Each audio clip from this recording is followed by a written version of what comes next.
Good evening, everyone. Before we drift off to sleep in our warm and peaceful rooms, let's open a door to the past.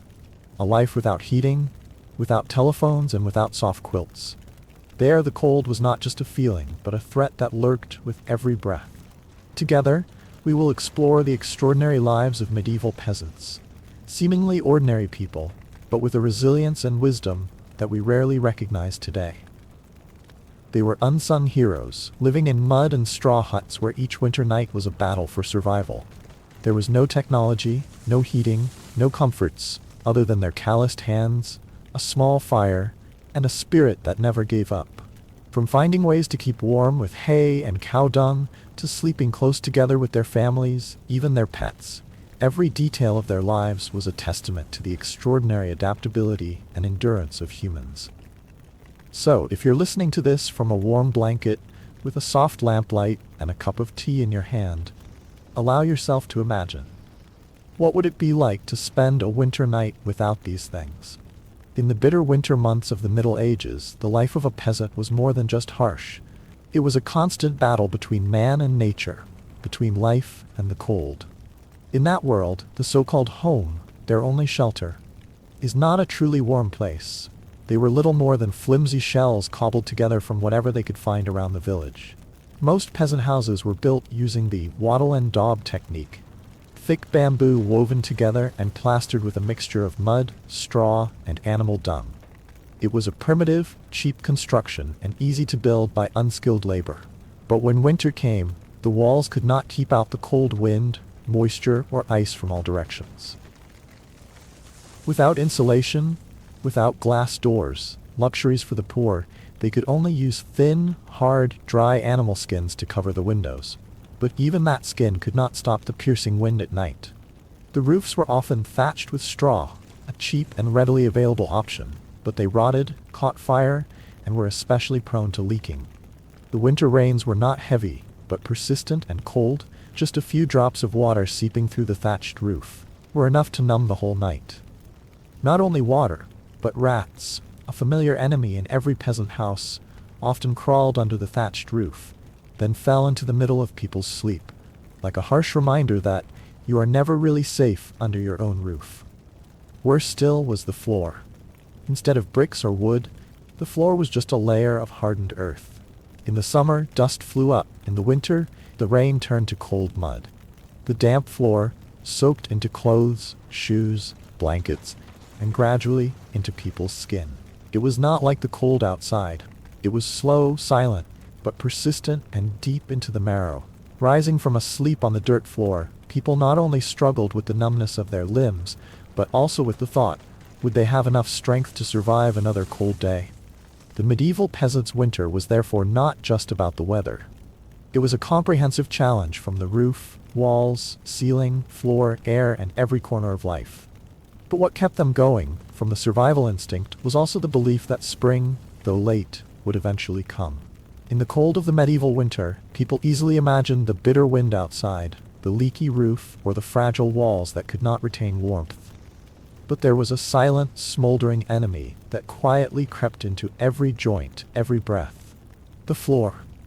It sounded harmless, but the very ground that people stepped on every day was the source of the deepest and most persistent cold in the entire house. The floors of ancient peasant houses were not paved with stone or wood, and did not have the insulation we are familiar with today. It is simply earth, natural soil that has been pounded down to make it smooth, often damp, rough, and cold. When winter comes, the cold air comes not only from the wind that blows through the roof or walls, but also from the ground itself. The cold from the ground does not whistle through the skin like the wind, but creeps in slowly and deeply. It numbs the feet, the bones and joints are sore, and every step feels like stepping on a thin layer of ice. To overcome this, people have come up with many simple but clever ways. They spread a layer of straw, hay, or dry grass on the ground, what they call natural carpet. These layers of materials are not luxurious, not soft, but at least create a fragile distance between the body and the ground, helping to retain a little warmth during the winter night. However, everything has its price. Straw and hay are very susceptible to mold when exposed to moisture, especially during the days of continuous rain. And once moldy, they not only lose their insulation function, but also become an ideal habitat for insects such as bugs, ticks, and bedbugs. Creatures that can turn an already cold sleep into an itchy and uncomfortable nightmare. And so the floor, which seems to be the most stable foundation, becomes a silent threat. Not as noisy as the wind or as cold as the snow, but day by day, it eats away at the health and spirit of those who live in it. The feet. The first place to contact the ground, are also the place that feels the invasion of cold most clearly. Waking up every morning and setting foot on the ground is a challenge, not only physical, but also mental. In a world where every square meter struggles to stay alive, the ground underfoot, which seems solid, is the thing that tests human will in the most silent and fierce way. That is why those who overcome the cold are not only physically strong, but also true survivors, from the bottom up, from the roots. In the bitter cold of the medieval winter, between the flimsy houses and the howling winds that seemed to penetrate every layer of clothing, the only thing that could retain a little bit of warmth, both literally and spiritually, was the fire in the fireplace.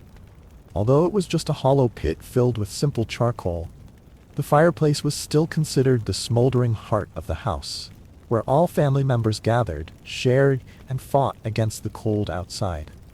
However, the peasant fireplaces of that time were nothing like the warm image we often imagine. There was no chimney to lead the smoke outside, so every time the fire burned, the whole room was engulfed in a gray, stinging, and suffocating smoke. The air in the house was so thick with the smell of ash, burning wood, and smoldering smoke that just a breath could make you cough and choke.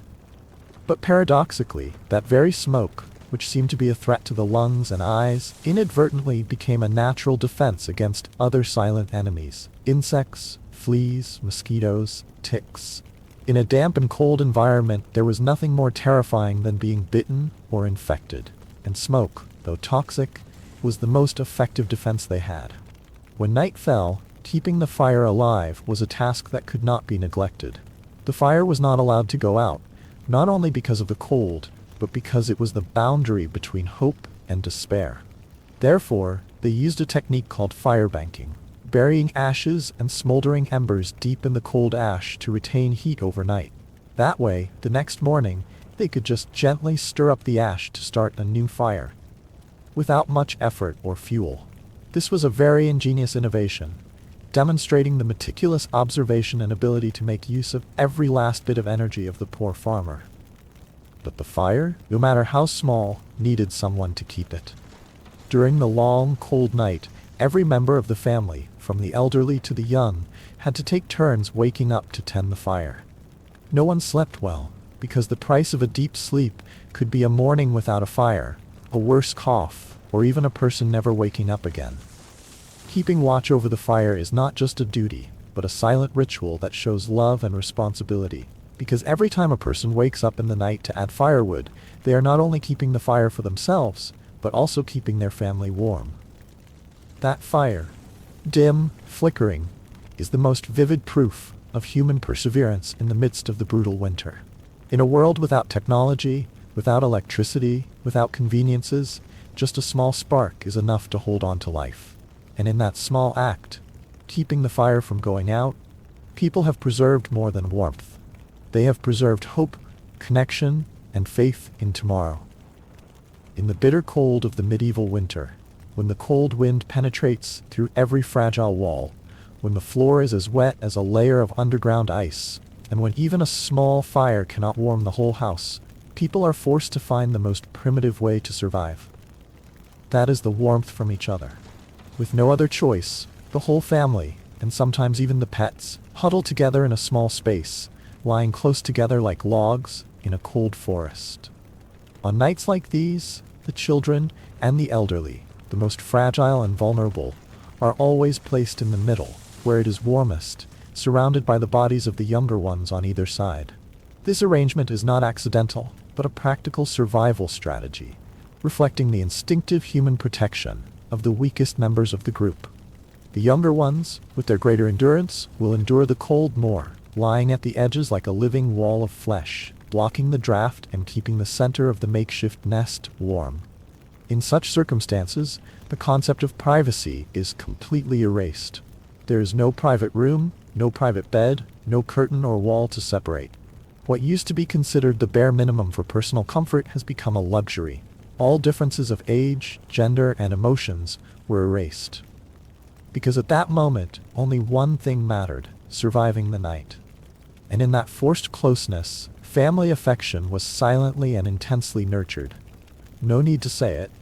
No need to confess. Just the steady breathing of the person next to you, the rustling of the torn blanket, or the warmth from the skin next to you was enough to soothe the cold that seeped into every joint. Sleeping together to keep warm. It sounds simple, but it was the clearest proof of the spirit of solidarity and the will to survive of people at that time. When there was nothing left between people and the harsh winter, it was the love and connection of body and soul that became the last wall separating them from death.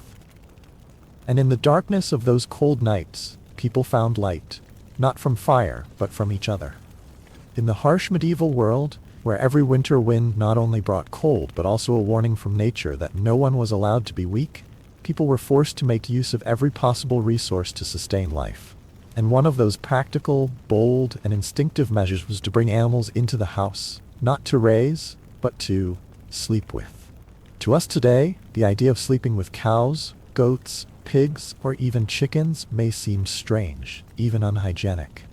But for medieval farmers, it was a way to survive. The animals were not only valuable assets for plowing, milking, and meat, but also living heaters, constantly emitting natural, steady, and free heat. When a cold house ran out of coal, or the fireplace was too weak to heat, the body warmth of the livestock lying nearby was the only thing that kept people from freezing to death at night. Not only that, the animals also acted as silent night watchmen. Every strange noise, every suspicious footstep outside the door could set off a barking dog, a squealing chicken, or a startling pig, creating primitive but effective alarm signals. In a time when locks were absent, guards were scarce, and unrest was rife, bringing pets into the home was not just a way to keep warm, but also an innovative security measure. A sudden squawk of a rooster or a snort of a cow in the middle of the night could be enough to make a burglar hesitate, allowing the family to escape danger by the skin of their teeth. To be sure, living with animals was not pleasant. Their stench, their cries, their droppings, and the mess they made could make an already cramped space even more oppressive. But when the price was life and death, everything made sense. People were willing to sacrifice cleanliness, privacy, even peaceful sleep, just to get a little warmth, a little security. So in the deep gaze of medieval winter, bringing pets into the house was not just a habit, but a symbol of human adaptability. That is when the boundary between humans and nature is erased, when life no longer distinguishes between noble and lowly species, only the common desire to be warm, to be safe, and to live one more day. In the medieval world, where cold was not just a weather phenomenon but a real enemy, winter clothing was not simply a matter of fashion or aesthetics. It was the last line of defense between man and the icy storm. Poor peasants did not have the luxury of tailoring or stockpiling warm clothing that we have today. They fought off the winter with everything they had: layers of thick woolen sweaters, hand-woven leggings, and especially sheepskin coats. Heavy and rough, but indispensable treasures during the frigid months. Unlike modern clothing, which is frequently washed and smells fresh, the winter clothes of ancient peasants were hardly washed all season long. This was not because they did not care about hygiene, but because they had discovered a very practical phenomenon. The layer of dirt, sweat, and natural oils that accumulated over time actually helped retain heat. It forms a living layer of insulation. It smells and feels unpleasant, but it prevents the body from losing heat too quickly. A discolored, stiff shirt is sometimes more useful than a clean but flimsy shirt in the first cold wind of the season. Shoes, for them, are not always available, and when they are often crude, easily torn, and not strong enough to withstand wet ground and cold mud. So they get creative by wrapping rags, animal skins, or thick cloth around their feet. This wrapping not only keeps them warm, but also helps protect their feet from cracks caused by cold and moisture. Each wrap is a layer of protection, a little warmth, a silent but resilient effort to survive. In each item of clothing we see a story of adaptation. Medieval peasants had no technology, no modern science, but they had intuition, traditional experience, and a strangely strong survival instinct. Each layer of clothing, each piece of rag wrapped around the feet, each stain on the collar, all are not only a manifestation of poverty, but also living proof of the ability to turn poverty into strength. And so, in the long and bitter winter days, clothing is not just for wearing. It is a part of survival. It is an invisible armor that protects them from the cold, a shell that shields the body from the harshness of nature, and most importantly, a testament to the unyielding perseverance of humans in the face of challenges. In the bitter cold of the medieval winter, where every gust of wind is enough to make the chest contract and the breath freeze in the chest, people do not only fight with firewood or thick clothes, but also have to learn to control even the most natural thing, their own breath. Breathing, an unconscious act, in the harsh winter becomes a real survival skill, requiring attention and instinctive regulation. On nights when the temperature drops to rock bottom, deep breathing through the mouth not only causes a sore throat, but also causes the lungs to go into cold shock, a dangerous condition that can lead to prolonged coughing, bronchitis, and even death if the body is weak. Therefore, ancient people were taught to breathe slowly and gently through the nose. Not to relax, but to warm the air before it goes deep into the body. The nasal passages, with their small sinuses and mucous membranes, will help retain some of the warmth, soften the cold, and prevent the lungs from being numbed by the cold air from outside. And to further support that technique, people use a scarf or piece of cloth wrapped around their face when sleeping. A crude but effective filter to warm the air as soon as it touches the skin. Just a layer of old cloth, sometimes a rag, loosely covering the nose and mouth, is enough to create a thin but precious barrier, helping to retain a little warmth around the nose, slowing the cold air from rushing straight into the lungs. In a world without thermal masks or heaters, that simple piece of cloth is the silent medical device, saving countless lives through the harsh cold nights. And so, breathing, which is a biological instinct, under the cold of the medieval winter, has become another testament to the soft intelligence and brave survival spirit of humans. From the way of breathing to each scarf wrapped when sleeping, everything reflects the flexibility and sophistication that no modern textbook can teach. It is knowledge distilled from experience, from suffering, and from a deep understanding that sometimes just one wrong breath can be the boundary between life and death. And in the silence of that winter, it is the breathing, slow, steady, deliberate, that helps many people quietly go through the long, cold nights, carrying with them both strength and hope. In the bitter cold of medieval winter, when every gust of wind penetrated the walls of straw, and when the fire in the stove was only enough to warm a small corner of the house, keeping the body warm did not depend only on clothing or shelter, but also on the inside, through each simple but calculated meal. Peasants had no concept of calories, but through their experience, they understood one thing very well. A full stomach, even with just a little hot food, could create warmth that lasted until morning. Therefore, eating dinner became a survival ritual, not to be missed before crawling under the straw blanket. A bowl of thick porridge, a simple stew, or a slice of salted meat, even if it was a poor dish, was an effective remedy to warm the body from the inside. Winter was a time when food was scarce, but people always tried to keep cold-resistant vegetables such as turnips, onions, or anything that could be preserved for a long time. They are simple ingredients, but when simmered in a clay pot, they release a rustic aroma and enough nutrition to satisfy hunger and warm up even the coldest nights. Salted meat, a rare product of autumn slaughters, was considered winter gold. The dried, salted, sometimes smoked slices of meat were not only eaten, but also divided into small pieces, added to porridge or stew to increase fat and flavor. And of all these ingredients, fat, which seemed redundant, was the most valuable source of energy. A little lard, a few drops of beef fat dripped into the stew not only made the dish fragrant, but also provided a large amount of calories to help the body cope with the prolonged cold. In the eyes of modern people, fat is often avoided. But for the medieval people, It was indispensable if they wanted to survive the winter. Winter nutrition, therefore, was not only to fill the stomach but also to survive. Each bite was carefully selected and preserved. Each stew was slowly cooked like a ritual, where the whole family sat around and shared spoonfuls of hot porridge, not only to warm the stomach, but also to warm the spirit. When the fire has gone out, the clothes are old, the blankets are thin, then the last meal of the day is the silent fire burning in the body, keeping the heart beating unceasingly in the long cold winter night. And so, in the small kitchens, the blue smoke of the afternoon, mixed with the smell of stew, spreads into traces of memories that many generations will remember.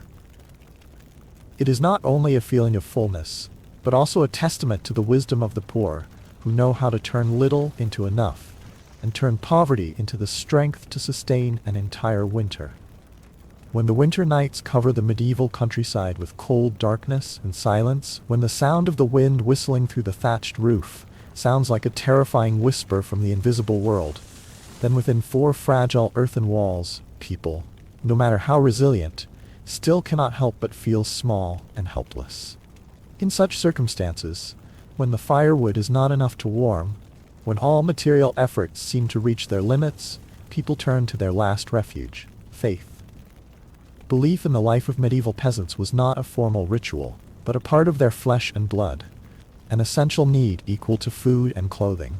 Every night before going to bed, between the flickering fire and the cold seeping from the dirt floor, they sat together to pray. Not long prayers or lofty philosophies, but simple, earnest prayers, hoping that the fire would not go out in the middle of the night, hoping that the roof would not be blown away by the wind, hoping that the cold outside would not creep in. And further, hoping that their family would be safe until the next morning. In each prayer, we hear trembling, hope, and even surrender to forces beyond human capacity. Nature, illness, death. Not stopping at prayers, people also practiced many symbolic rituals to ward off evil spirits and keep their spirits warm. A little holy water was sprinkled around the windows and corners of the house as a protective boundary against invisible misfortunes. Candles were lit, not only to illuminate, but also as lamps of the heart turned towards divine protection. And on the door frames, holy signs, drawn in charcoal, in chalk, or simply by trembling hands, appearing as an invisible wall blocking evil, cold, and even fear. Faith does not make winter less cold, but it makes people's minds less lonely. In that silent kneeling, they not only communicate with God or the saints, but also remind each other, we are not alone. There is something higher, wider, listening, observing, and sometimes just the feeling of being heard is enough for a person to endure another night. And so, in the poor mud house, where the fire flickers and the walls tremble in the wind, the true light comes not only from the burning wood, but also from faith. A different kind of fire, smoldering in the heart, not extinguished no matter how cold the wind is. In a world where people are so small before nature, it is faith that makes up part of the strength, keeping them not only alive, but also hopeful in the endless winter. When the night falls, when the fire dies in the stove, and the wind blows through the cold cracks in the walls, people cannot always overcome winter. No matter how hard they fight, there are times when the cold overcomes every layer of straw, every worn blanket, every last bit of warmth left in the chest. Sometimes winter is still the absolute winner, cruel, silent, and unforgiving. In the small houses in the wilderness, many people have died of hunger, disease, and cold to the point of paralysis. There are families who, when found, are only stiffened bodies, embracing each other in their last breath, as if that embrace is the last fortress against the cruelty of fate. But the most miraculous thing is, not everyone falls. There are people who have survived, not because they are stronger, but because they are more united, more willing to share, and constantly invent to adapt. It was they, those small, nameless people, who left behind a priceless legacy, a spirit of resilience, unconditional solidarity, and an instinctive intelligence honed through hardship. These values are not found in books, but in every way a fire is lit, every act of sharing a blanket, every prayer that rings out in the dark. Today, when we live in a house with a heater, wearing clean, warm clothes, with electricity, running water, and all the amenities, let us remember that life did not come from nothing. It is the result of many previous generations who endured the cold so that we could be warm, who endured hunger so that we could be full, who lived, died, and sacrificed not only for themselves, but also for a tomorrow without cold. And if there is anything that truly distinguishes us from the past, it is not technology, it is gratitude. Because it is gratitude that keeps that fire burning, no matter how long the winter. And so, when we look back at the harsh journey that medieval farmers experienced during the long winters, we see not only the coldness of the weather, but also felt the smoldering heat of resilience, what kept them alive in the dark and cold. The tattered huts, the moldy straw, the flickering fires kept alive every night, were not only symbols of poverty, but also evidence of a strong will to survive that overcame fate. Today we live in sturdy houses, with heating, lights, wind-proof windows, warm beds, and abundant food, all of which seem obvious but are actually the result of generations of endurance, overcoming the harshest winters to pass on to us a safer world. And if there is one final lesson to keep from all these cold stories, it is this. In the most difficult times, it is humanity, sharing and trust, not material things, that keep us warm and alive. No matter what era, those values are always a flame that never goes out. And you are still lying in the soft darkness. The dream has dragged you too far. Let me continue to take you on a journey into a world that you have probably never imagined. A dark, dangerous world of medieval assassins. No longer are there the enchanting images in movies, no more fluttering cloaks or leaps from houses in the dim moonlight. Here, in the dark corridors of castles, in the smelly and cold alleys, are where quiet figures pass by, leaving no trace, just in exchange for a chance to survive. And a little coin is not enough to buy faith. You see, Hollywood has made assassins into a symbol of intoxication and charm, but the truth is much more heartbreaking. Being a medieval investigator is not glorious. It is a job that is wounded, dangerous, despised, rejected, and almost impossible to escape. No one is born to hold a knife in the dark. No one dreams of sleeping in a bedroom and then hiding in a wooden box among the trash for 3 days just to earn a few bucks. People who do this don't start out with a choice. They end up there, when all other options have long since closed. It's the last stop on the train of life, where only the remains of a person are left. So before you relax, before you let yourself be sucked into the screen of any strange night, hit a like, subscribe if you really like what I'm sharing. And if you like, leave a comment. Where are you listening from, and what time is it?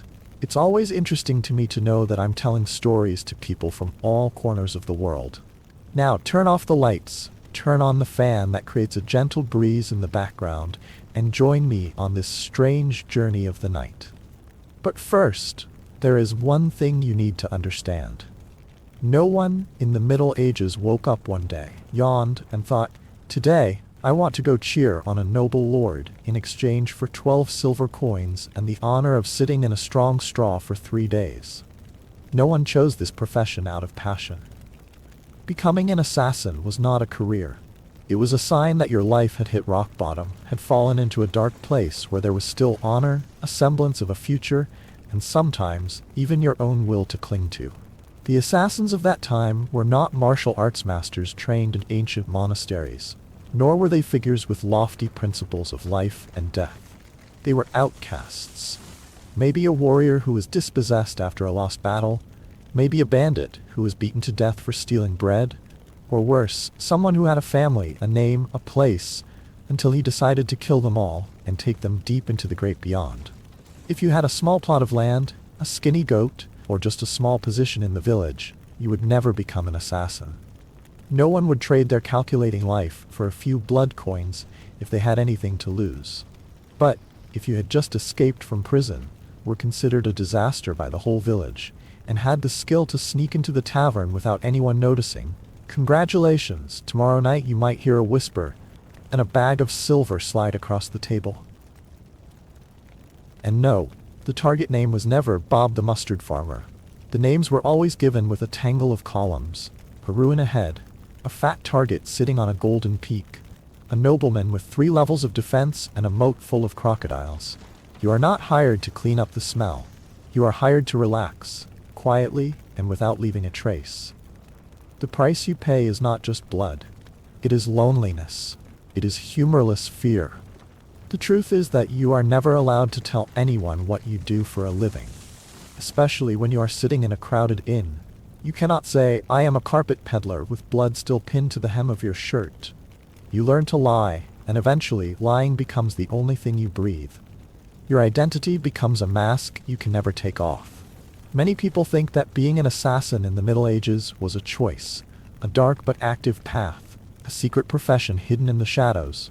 But no, the truth is more brutal. Being an assassin is not the beginning, it is the end. The final stop for those who have lost everything. Honor, citizenship, family, faith, and sometimes humanity. When society has driven you to the brink, when even existence becomes a hopeless resistance to fate, the assassin profession is the final role you are forced to take. Medieval assassins were not the superhuman warriors of legend or cinema. No one with black cloaks billowing in the wind, with skills honed over decades in secret temples high in the mountains. No. In reality, they were people at the bottom of society. Poor peasants who were more hungry than well-fed. Defeated soldiers left behind on the front lines with no honor or future. Petty thieves once shunned by their fellow villagers, or anonymous shadows living on the fringes of society. So much so that if they died today, no one would bother to register them in the census. None of them chose to be assassins. They simply had no other choice. This was not a profession, but a last lifeline for those who were drifting in the currents of life. They had no dreams, no goals, only a primitive survival instinct. And if someone put a bag of money on the table, even if it was only to exchange it for the blood of a powerful person, they would take it. Not because they were cruel, but because they were desperate. On the contrary, those who have money, land, and status, they never hold the knife themselves. They hire others to do it. In a world where human life is valued at a bag of silver, the rich live on the backs of the poor, and sometimes on their corpses. A man with a title, even if it is only the ownership of a goat, has the right to give orders. And a man who has been arrested has a reputation for solving problems, and can pass through a tavern without being seen. That is the target. Success in those days did not mean trustworthiness. Successful people never became assassins because people did not trade money, security, and fame for a life of running, bloodshed, and the possibility of being hanged at any moment. So, assassins only appeared when someone's life was broken, and they could only cling to cold hard money to continue breathing, even with blood on their hands. There was no training course to take in medieval assassins, no secret academy to teach the skills, no orientation or mentoring sessions from older men. No one taught you how to walk silently on stone, how to tell a real target from a double, or how to scale a wall without falling into a doghouse. If you survived your first few jobs, you were luckier than most who tried. Because in this profession, the first lesson is often the last, and the price is your life. A few assassins may have been soldiers, wielded swords in battle, knew how to hold a knife properly, knew where a single strike would be fatal. But such men were rare. Most were men who had fought in the marketplace, run from guards, or stabbed drunks in dark alleys. They learned to kill, not because they were taught to, but because they had no choice but to learn for themselves, and quickly. The best way to learn was to not die doing it, as simple, as raw, as cruel as the world they lived in. As for weapons, don't expect any shiny swords or daggers forged by renowned craftsmen. All they have is a knife stolen from a drunken soldier, a piece of rotten rope left behind a stable, or a rusty nail scavenged from a barnyard. Nothing is made for them. Everything is left over, discarded, borrowed from the deaths of others. And sometimes the thing that kills is a door lock, a stepping stone, or a bent shoe hook, if used at the right moment.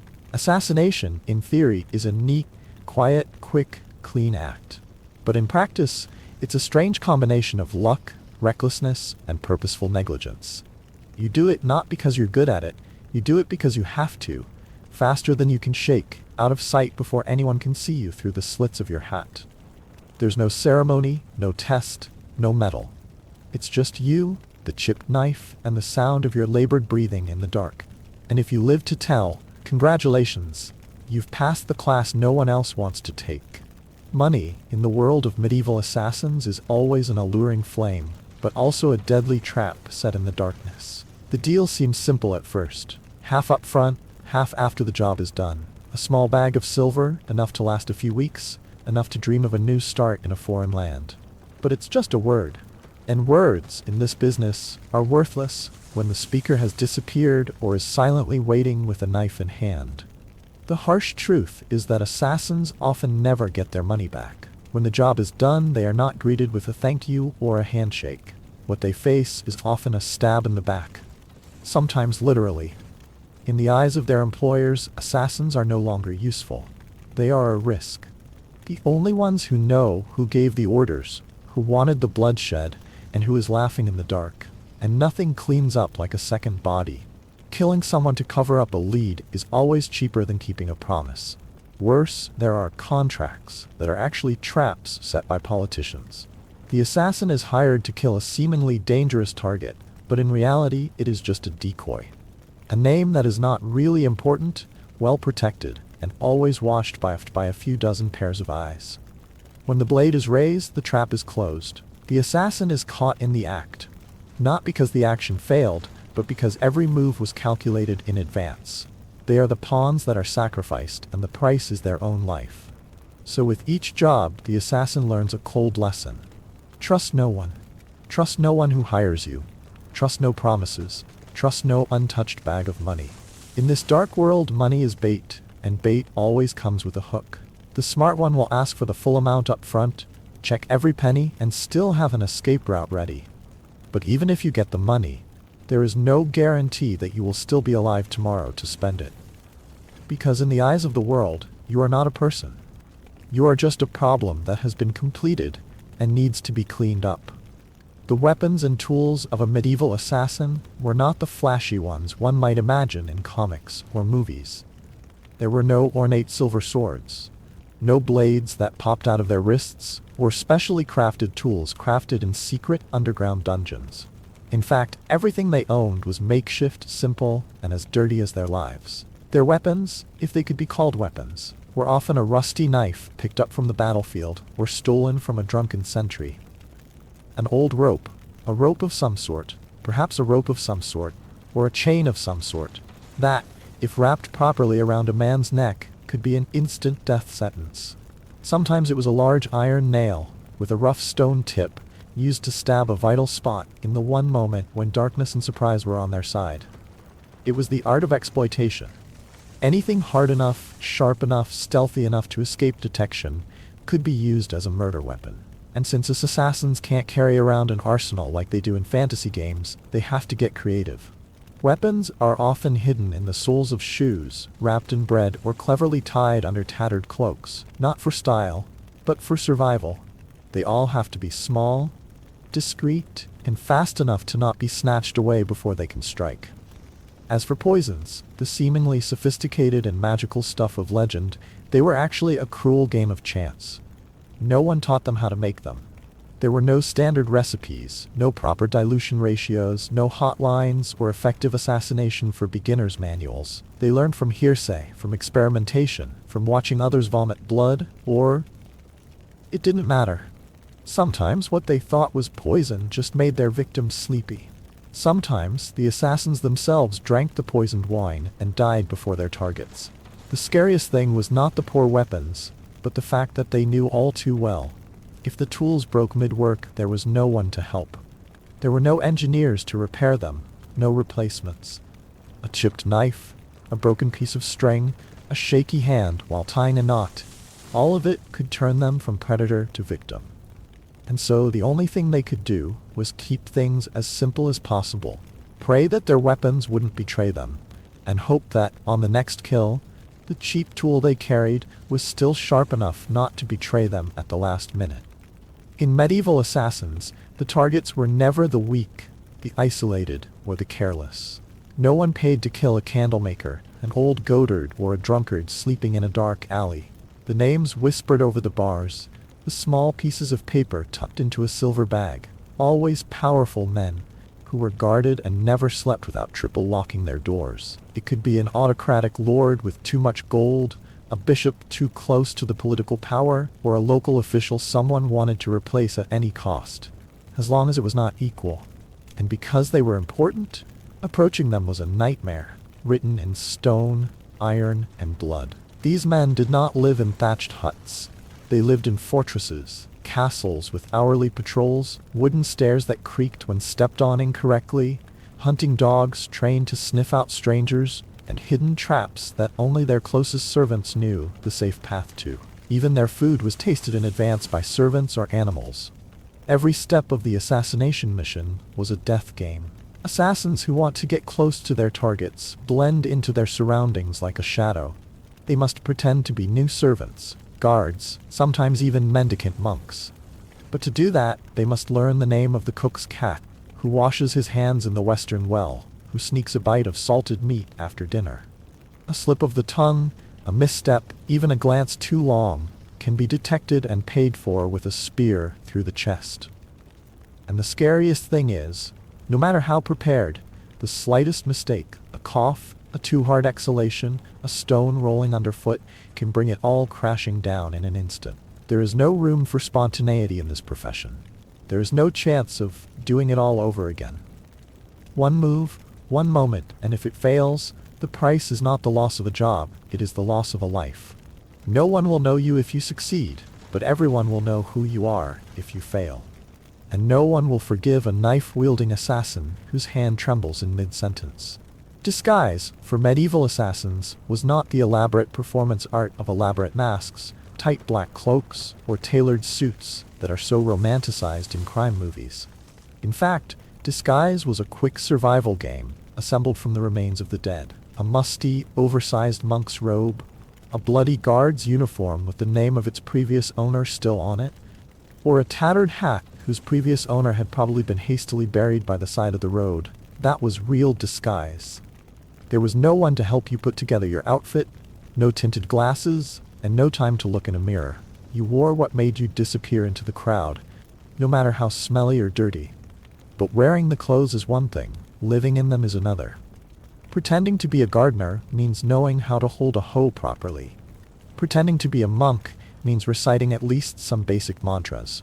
Pretending to be a guard means shouting commands, standing in the right position, and not bowing too low, because real guards never do. Worse, you have to know the unfathomable details. The name of the cook's cat, the housekeeper's favorite food, the sound the door makes when someone enters or leaves the storeroom. In a heavily guarded place, any anomaly, whether it's a quick glance or a step out of sync with the guard's rhythm, is immediately noticeable. There was no safe period. Every disguise lasted only a few minutes, if you were lucky. You had no right to make mistakes. A mumbled answer, a call you didn't respond to correctly, a servant who saw you carrying the bucket wrongly, all of these could get you clubbed on the spot or dragged out into the yard and interrogated before you could do anything. And if you were discovered, there was no why. Was there a mistake or a chance to explain? There were only knives, clubs, and alarm bells ringing like farewell bells. After all, camouflage is just a one-way ticket to deeper into the enemy's lair. But it is never a real shield. You have only a few minutes to close the distance to your target. A few minutes to avoid being seen, to not let the scent of fear give you away, and to not let your trembling hand drop the knife hidden in your sleeve. After that, you either succeed and disappear before anyone notices, or you are stripped of your disguise, exposed as a dry man.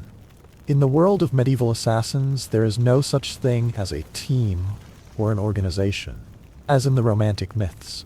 There are no secret guilds with dagger symbols, no bases hidden deep in the mountains where trainers speak in deep voices, no brotherhoods that share missions and camaraderie. Each assassin is a lone ghost, living in a fog of suspicion, in a world where trust is the most expensive and dangerous commodity. You don't work in teams because no one trusts anyone. A good assassin never lets anyone know they exist. The fewer people who know, the longer you can survive. Talking too much, revealing too much, or simply trusting the wrong people. That's the shortest path to a quiet death behind bars, or worse, being turned over to the same people you once served. In this business, the person who hired you today may hire someone else to kill you tomorrow. Not because you betrayed, but because you knew too much. And so assassins have no friends. No one wants to be friends with someone who can kill silently and disappear into the darkness. Thieves fear you because you are more dangerous than guards. Prostitutes don't want to talk to you because your eyes never linger long enough to make them feel safe. Informers avoid you for fear that one wrong word will make them the next corpse. And if anyone does show any friendliness, it's usually a trap laid with the scent of silver or blood. Even in the rare moments when you want to talk, share, sigh, or tell a sad story, you can't. Because words are weaknesses. Emotions are cracks. And assassins are not allowed to have cracks. They have no one to confide in, no one to wait for them when they return, no one to cry if one day they disappear without a trace. Their existence is a secret. And their death must also be kept a secret. Because in this world, the more alone an assassin lives, the longer he lives. And if you see someone who is always alone, who says little, who never leaves the inn door, don't approach. They may not be an assassin. But if they are, the last you know about them is the last you know. In the cold, ruthless world of medieval assassins, failure was not simply a loss of money, a lost opportunity, or a small wound to learn from. Failure, in their language, meant death. There was no second chance. There was no forgiveness. There was no one to pull you out of your mistakes with a gentle handshake and advice. Only the blade, the rope, or the angry mob. One misstep, one slip, one moment of hesitation, and you go from hunter to prey. If you're lucky, death comes quickly, at the hands of angry guards. If you're less lucky, you'll be betrayed by the very people who hired you. Not because you did anything wrong, but because you didn't do it right, or because they were afraid you'd reveal something. In many cases, the people who pay for a hitman have no intention of paying. They just want an excuse to kill the person who knows too much. And worse, when you were caught, you didn't just die. You were taken to the public square, hung on a gallows, or beheaded amid cheers and jeers. A wooden sign hung around your neck, clearly stating, "Failed assassin." No one cared how many times you had succeeded before, how skillfully and discreetly, who you had killed for whom. History doesn't remember the quiet successes. It only remembers the final failure. The one that brought you to the light, and your identity was torn apart in front of the crowd. Therefore, true assassins never allow themselves to make mistakes. They live in constant fear. Fear of strange looks, unusual footsteps, dogs barking in the distance. They live as if every moment is the boundary between continuing to exist and being erased. Because in a profession where there is no room for mistakes, a single failure is not a bad thing. Success, in the world of a medieval assassin, does not bring the rewards, glory, or freedom that one might expect. There is no banquet, no applause behind the curtain, and no small house where you can live peacefully with the money you have earned with the blood of others.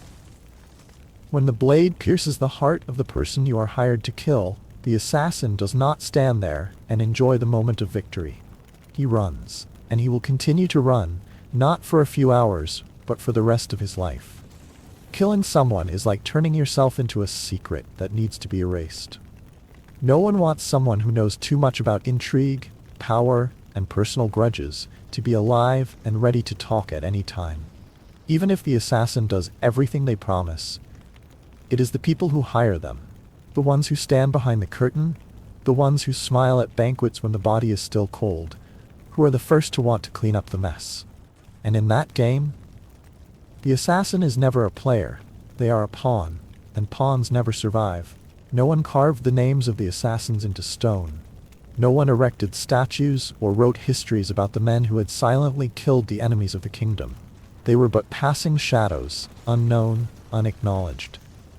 Even if their names were mentioned, it was only in threats or wanted posters posted on market corners with vague descriptions and Success doesn't make you great. It makes you dangerous. And dangerous people are always hunted. Every mission completed is a dot on the map of those who want to wipe you out. The more murders you survive, the more feared you become, not in the eyes of the people, but in the eyes of those in power. And they will not let someone like you continue. Ultimately, the success of an assassin does not open the door to a bright future. It only opens more doors, leading to thefts.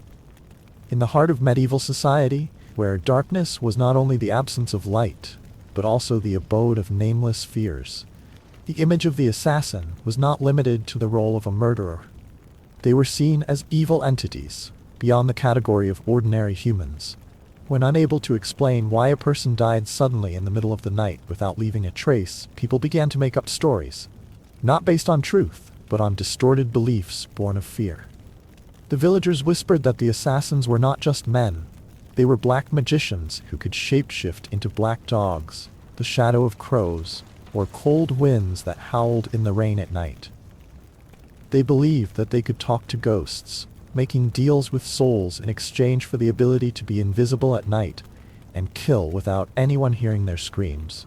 No one dared touch the knife the assassin left behind, for fear it would be cursed. Not to die quickly, but to die in a fit of madness. Their ropes were seen as soul-binding devices, and their crude potions were rumored to turn people into beasts, groaning to death under the moonlight. Gradually, the killers in the dark ceased to be human.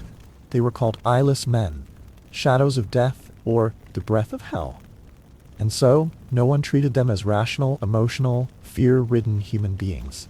They were seen as creatures, or rather, walking calamities, who, if not destroyed, would wreak havoc on the entire village. There was no need for a trial, no need for evidence. A strange look, a bloodstain on the sleeve, or a twisted story from the aftermarket liquor vendor was enough to start a panic. People would gather, armed with sticks, stones, and torches. They didn't care if the man had actually killed anyone. They just wanted to dispel their fear by destroying what they believed was the source of the darkness. Assassins, once discovered, did not die silently.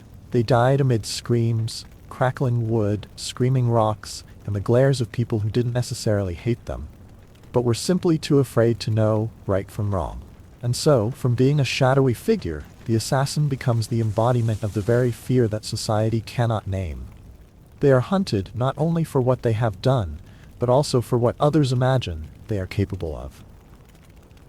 In a world where reason is as fragile as tattered cloth, where twisted beliefs can smother even the truth, the death of an assassin is not unusual. It is a ritual of comfort, a way for people to suppress their own self-created panic. When most people think of assassins, they imagine mysterious vials of poison, magical liquids that, with a drop in a glass of wine, could stop a heart in an instant without leaving a trace. But the truth, like everything else in the world of medieval assassins, was far more brutal and less romantic. Poison, rather than the sophisticated tool of the learned killer, was a game of chance, a mixture of herbs and damp earth, sometimes effective, but often unsuccessful, and dangerous. There was no scientific knowledge, no laboratories, no measuring equipment. Everything they knew about poisons was passed down by word of mouth, learned from half-truthful healers, or learned from the deaths of others. Dosages were never certain. A little was harmless, too much would kill the person who ingested it. Sometimes what was thought to be poison turned out to be a digestive. Sometimes, just to knock the victim out for a few hours, the victim died convulsing in front of dozens of people, turning a secret assassination into a public declaration of war. Every use of poison was a gamble, whose outcome was never predictable. Worse, if the plan failed and was discovered, the price was not simply running away. In the superstitious and ruthless society of the time, being caught administering poison was tantamount to signing one's own death warrant. But it was not a quick death. Assassins were tortured to the extreme, not just for revenge, but to extract the name of their employer, the identities of other victims, or simply to satisfy the rage of a justice-hungry public. Sometimes they were forced to drink the poison they had administered, as a cruel joke to fate. And after all, there are no songs about them. No names in the history books. Those who die silently from poison, whether they are the ones killed or the ones who hold the vial, are swallowed up by time as if they never existed. Their bodies are thrown into ditches, burned without a name, forgotten by both their employers and their pursuers. They die silently, just as they lived, except this time there is no one to fear. And if anything remains, it is a curse passed down by word of mouth. Never touch a glass of wine when it smells strange. Finally, after all the chases in the dark, the disguises, the bloodstains no one dares to mention, and the faces only seen in the last moments of life, the medieval assassin ends his journey in absolute silence. No legacy, No name, nothing left for posterity but a series of fragmented memories and fear in his heart. No one knows your name. Your employers never want to know, and if they do, they forget it as soon as the job is done. The people you kill never live to speak your name. And you never dare to name yourself. Because that would be like painting a target on your forehead. Your name, if you ever had one, is swallowed up in dank walls, dark alleys, and moonless nights. When you die, there will be no one to cry for, no one to remember. No one will carve a tombstone for you. No grave left behind, no plot of land where your body will rest. The assassin dies in silence, and the body, if not burned or thrown into a well, is buried in a shallow pit with no name, no flowers, no visitors. Not because you don't deserve to be remembered, but because no one dares. They are afraid that your name will be mentioned. Even the clients who hired you, the ones who should be grateful, are the first to want you gone, because you are a living secret. You are an unerased trace. And in the game of power, there is nothing more dangerous than a walking past. So once the job is done, you are not celebrated. You become a necessity. And that is the bitterest part. The only mark you leave in this world is your disappearance. No farewell song. No enemy to honor for defeating you. No posterity to tell the story of how you lived, fought, and killed unseen. You came as a shadow, and you struck. In the shadowed world of medieval assassins, the concept of retirement was a cruel fantasy, something whispered among fools who hadn't yet killed, or among those too weary to accept the truth. For a killer of the shadows, there was no final mission that bought peace, no last job that earned freedom. The end was never a quiet home in the woods, but a knife in the dark or a noose in the square. No one simply stopped. No one just walked away. From the moment the first life was taken, the assassin became a marked soul, destined to live not forward, but sideways, slipping between cracks in cities, never staying long enough for a name to stick. Every alias was a mask hastily sewn, every bed a trap, every town a ticking clock. You slept with a knife beneath your pillow, not out of bravado, but because the sound of a footstep outside your door at midnight might not be imagined. It might be someone like you, but faster, younger, hired by the same kind of man who once hired you. Trust in that life wasn't a virtue. It was a liability. The merchant offering you work might be bait. The barmaid smiling too warmly might recognize your face. The boy offering water might run to tell a guard. Even your own thoughts, your instincts began to betray you, because paranoia wasn't a sickness in your trade. It was the only thing that kept you breathing. And worst of all, every move you made carried weight. A step too loud, a glance too long, a moment of hesitation. In a profession where death was business, even blinking at the wrong time could be your final act. You became the hunted, not because of failure, but because you were once too good, because you were too quiet, because too many people needed to erase you to sleep soundly at night. So no, there was no retirement for the assassin. No golden sunset, no last drink, no farewell. There was only silence, footsteps behind you, and a life measured not in years, but in breaths taken while still unseen.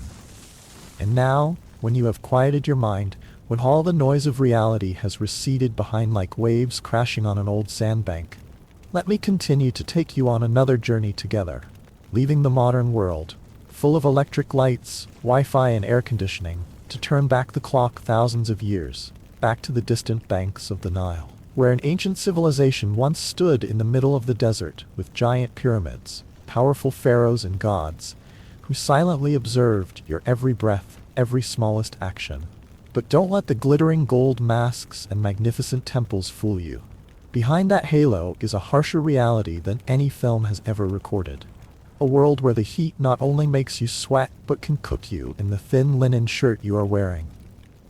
So ask yourself, what would happen if you lived just one day, yes, just one day, in ancient Egypt? I can tell you one thing. The sun won't be the only one trying to burn you.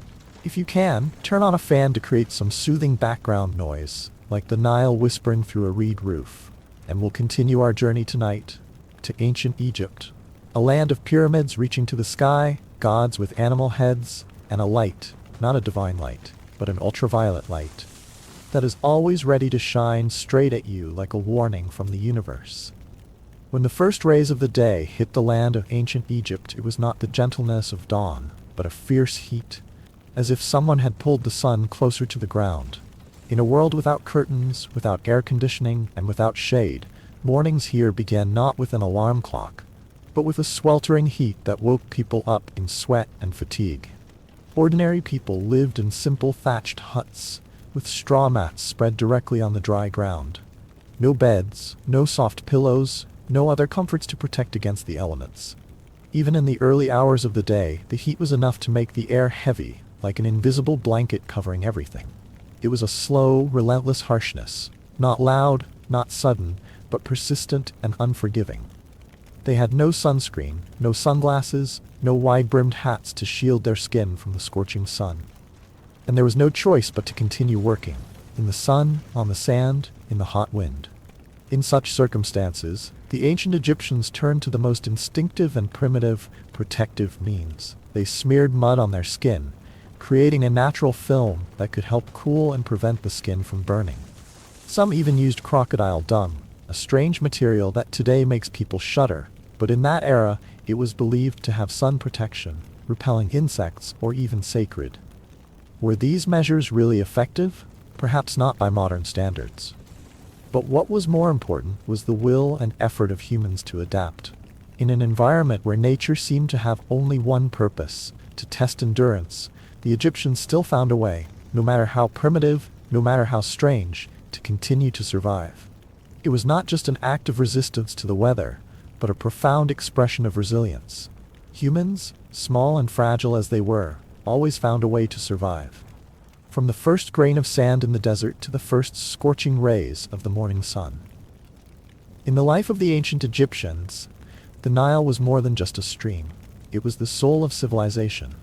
Everything revolved around it, from agriculture to trade to daily life. But behind that poetic name lies a thorny truth. The Nile is an essential source of life, but also a harsh challenge that Egyptians face every day, every hour. The river water, which seems sacred and pure, is in fact often murky, foul-smelling, and full of hidden dangers. It is home to a series of dangerous creatures, from ferocious crocodiles that can suddenly rush ashore to parasites that lurk in the mud. But because there is no clean water supply system or water filtration technology, people are forced to use the water itself for all their needs, from drinking, cooking, to bathing. They do not have scented soap, shampoo, or shower gel. Instead, they use coarse sand to rub on their skin, both to exfoliate and as a rustic and only way to clean themselves. Washing clothes by the riverbank seems like a simple task, but it is fraught with great danger. Just one slip or an accidental splash can attract the attention of crocodiles, silent predators that always lurk in the murky water. In their eyes, the movements of the washer's limbs are no different from the struggling prey. And there have been many cases where people, especially women and children, have become victims just because of a daily wash. Bathing, a basic human need, is not easy either. Without private bathrooms, Egyptians have to bathe outdoors, in public areas by the river where everyone can see and where flies and mosquitoes swarm, carrying dangerous pathogens. Privacy is almost non-existent, and safety is not guaranteed. Bathing, therefore, is not an act of relaxation, but a test of agility, vigilance, and sometimes courage. And so, the Nile, both a mother who nourishes an entire nation and demands constant vigilance from her children. Its waters bring silt to the fields, fish for food, but also bring disease, danger, and countless uncertainties. But the ancient Egyptians did not blame the river. They did not avoid it. They learned to live with it, endure it, and adapt. It is in this paradoxical relationship that we see the resilience of humans, qualities that help them build one of the world's greatest civilizations, right on the edge between life and danger. When a new day began in the fiery land of ancient Egypt, the people here did not wake up to a hearty, fragrant, or nutritious breakfast. Instead, they started their tiring day of work with a simple and austere meal, a slice of dry bread and a cup of strong beer, which was both food and a makeshift solution to survive in harsh conditions. Bread, a seemingly simple and familiar dish, but in ancient Egypt, it carried the flavor of endurance. Made from wheat ground in stone mills, the bread here often contained fine sand, tiny rock dust that accidentally stuck to the flour when grinding, but there was no way to remove it. Over the years, those grains of sand not only made the food dry and difficult to swallow, but also contributed to the wear of the eater's teeth, leaving clear traces on the remains that archaeologists can still see today. However, it was still the main dish, simply because it was all they had. Along with the bread was a thick, cloudy, and smelly beer, completely different from the modern image of a cool, aromatic drink. This beer was not for enjoyment, but for survival.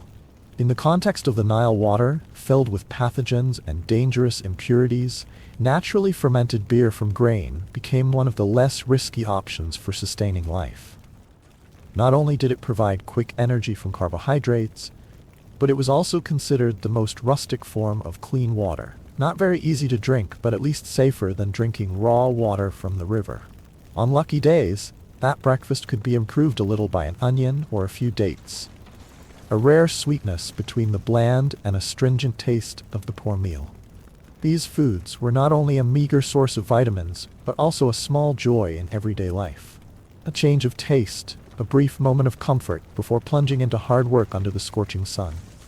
And so, the ancient Egyptian breakfast, simple and lacking in nutrition, contained a world of endurance and adaptability. From the loaf of bread with sand to the mug of cloudy fermented beer, each dish was not just for filling, but for living, to survive in harshness, to continue to cultivate a magnificent civilization from the simplest and most ascetic things. That breakfast, though not sumptuous, was the truest testimony to the simple yet resilient lives of the people who built the pyramids in the middle of the blazing desert. In ancient Egypt, life did not take place under the splendor of the pyramids, or in the golden corridors of the palace as people often imagine. For the majority of the population, those not of noble blood, their lives were tied to hard, brutal labor with no escape. They were not figures carved into the cliffs, but hands that actually touched every stone, every field, every blade of dry grass, in exchange for survival in a harsh society. If they were men and not members of the powerful or dignitary class, their fate was almost predetermined: farming, hauling stones, or participating in tomb building. 3 jobs that required great physical strength but offered little protection and almost no reward. Farming under the fierce desert sun meant hunching from dawn to dusk, holding crude scythes, steering old wooden plows pulled by oxen or men. The tools were simple, crude, and so inefficient that each harvest was paid for with salty sweat and sometimes blood. Being chosen to be a tomb builder, one of the jobs that seems closer to the gods, means risking your life every day. The huge blocks of stone can collapse at any moment. A slip, a small mistake during transportation is enough to leave a person lying forever in the tomb they are building. Worse, many people also carry an invisible obsession, the fear of being cursed, for violating the sacred resting place of the pharaohs. In the minds of the ancients, death did not only come from accidents, but could also come from the anger of the gods, of restless souls. For women, things were no easier. Even though they were not hauling stones or building tombs, they were still the ones who worked almost without a minute of rest. During the day, they went to the fields, hoeing, weeding, harvesting rice. At night, they returned to do laundry, cook, take care of children, and repair the house. There was no clear division between housework and fieldwork, because all were responsibilities, and all weighed heavily on their shoulders. In that society, women had no voice, but they were still the ones who kept the wheels of life moving, silently, tiredly, and with quiet sacrifice. All of that reflected a thorny but profound reality, that behind the longevity of a great civilization were layers upon layers of people who endured and worked tirelessly. Their names were not recorded in history books, nor were they carved on stone tablets, but their traces existed in every brick, every rice field, every sleepless night. Their lives may have been small, but their resilience, the way they worked, endured, and survived, was the true foundation that supported the Nile dynasty that lasted for thousands of years. In ancient Egypt, life was not just a story of hot sun, of labor, or of simple meals. Hidden deep within those seemingly ordinary things is a complex, tight-knit, and fascinating social system where power, religion, and human destiny were interwoven like invisible threads into a vast ancient tapestry called destiny. At the pinnacle of that system was the pharaoh, not just a king, The pharaoh was not seen as a mere mortal, but as the living embodiment of Horus on earth, the son of the sun god Ra, the custodian of Maat, the divine principle of order, reason, and harmony in the universe.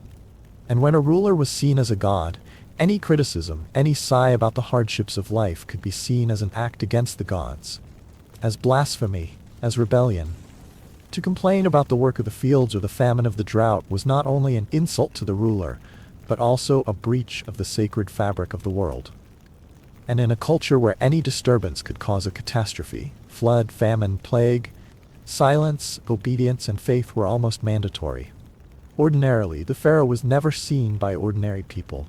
His image was carved on temple walls, on stone statues, on sacred objects many times his size, an artistic convention that signaled that the pharaoh was not of the human realm. On rare occasions, the people might see a golden barge carrying his sacred image gliding down the Nile in a grand procession. But that was all. The pharaoh existed as a living myth, an unreachable, unquestioned, and therefore unjudged ultimate symbol. While divine power reigned above, beneath your feet, there was a silent, ever-present force, the sand. Sand was not just something that stretched across the desert, it was an unwelcome companion, an intruder in every moment of life. It crawls into your clothes, into your bedding, clings to your sweaty skin, and hides in every corner of your kitchen, in every bite of bread you eat every morning. The flour is ground with stones, and each time you grind it, a little bit of the stone gets mixed in, creating a dish that, over time, grinds your teeth until they're as smooth as stream pebbles. But the sand isn't the worst part. Sometimes sandstorms come out of nowhere, like punishment from the gods. One second you're talking to someone, the next a hot blast of wind blasts dust into your face, burning your skin, stinging your eyes, turning the world into a blurry dance of shadows and coughs. Sand gets into your lungs, making breathing a struggle. You rub your eyes, cough up the dust, and wonder what you did to deserve it. But in Egypt, no one asks questions, because the answer is always, the gods have their reasons. And yes, in this society, religion is not a part of life. It is life. There is not a single action, no matter how small, that is not governed by faith. You cannot eat without first offering a small portion to the gods. You cannot go to sleep without praying, so that your soul is not dragged down by wandering spirits. You rise early to thank Ra for bringing back the sun. You work to maintain Maat, the order of the world. You live in the knowledge that every act, every word, even every thought will be weighed in an eternal trial after you die. Death, in another society, might be the end.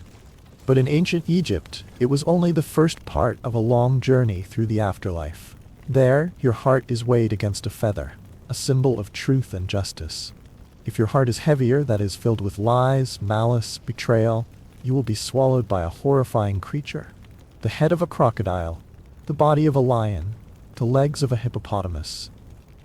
There is no hell, no punishment, just obliteration. Your soul is erased from the universe as if you had never existed. But if you make it, you will reach the field of reeds, an eternal paradise where you farm without tiring, eat without hunger, where the sun is as gentle as a psalm, where the gods are no longer guardians but companions. And to get there, you must live fully in faith, in law, in the balance between duty and faith. Every day, every hour, every action. That is ancient Egypt, where power is divine, where sand is fate, where faith is the thread that binds life and death in an endless circle of order and chaos. A society that seems harsh, but operates on dignity, sacred fear, and a strange belief that if you live right, you will be immortal. In ancient Egypt, life and death were not as clearly separated as we think.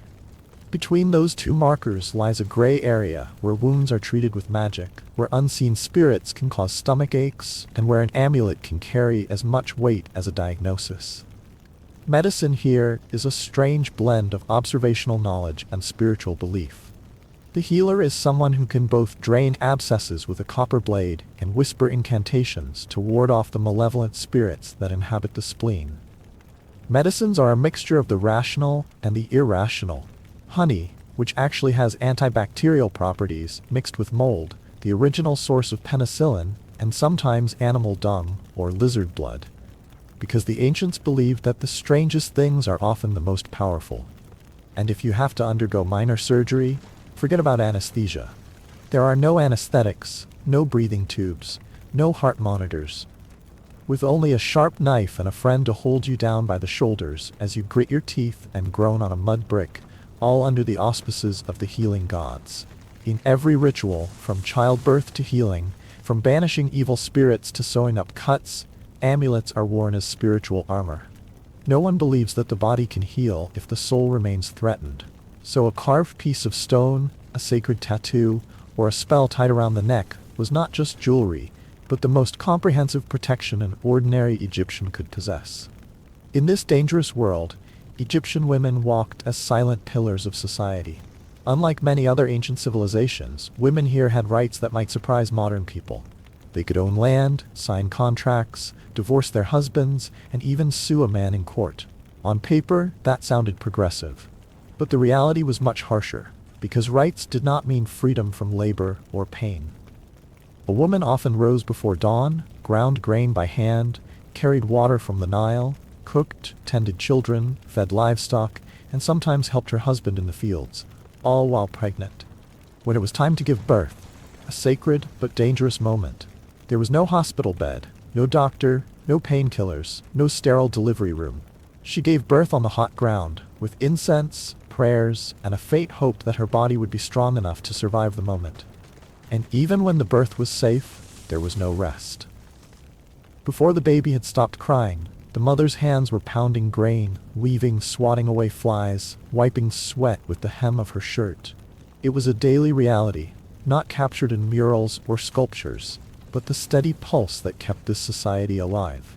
Only women of the aristocracy, the daughters of officials or pharaohs, had the opportunity to enter the other world, where they learned to read and write, could manage property, even wield power.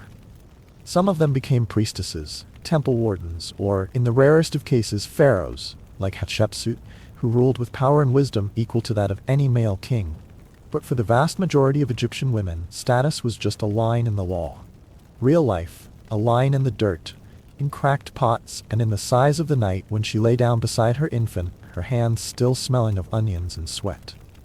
So, in a world where illness could be attributed to demons, and mothers had to work even while in labor, we have a society full of contradictions, strong but fragile, reverent of the gods but constantly struggling with reality. This was ancient Egypt, a place where human endurance was tested every day, every hour, and where women, despite being granted rights, had to live as silent warriors in the harsh desert of life. For the ancient Egyptians, death was not an end, but a gateway to a new journey. Longer, more mysterious, and requiring more preparation than life on earth.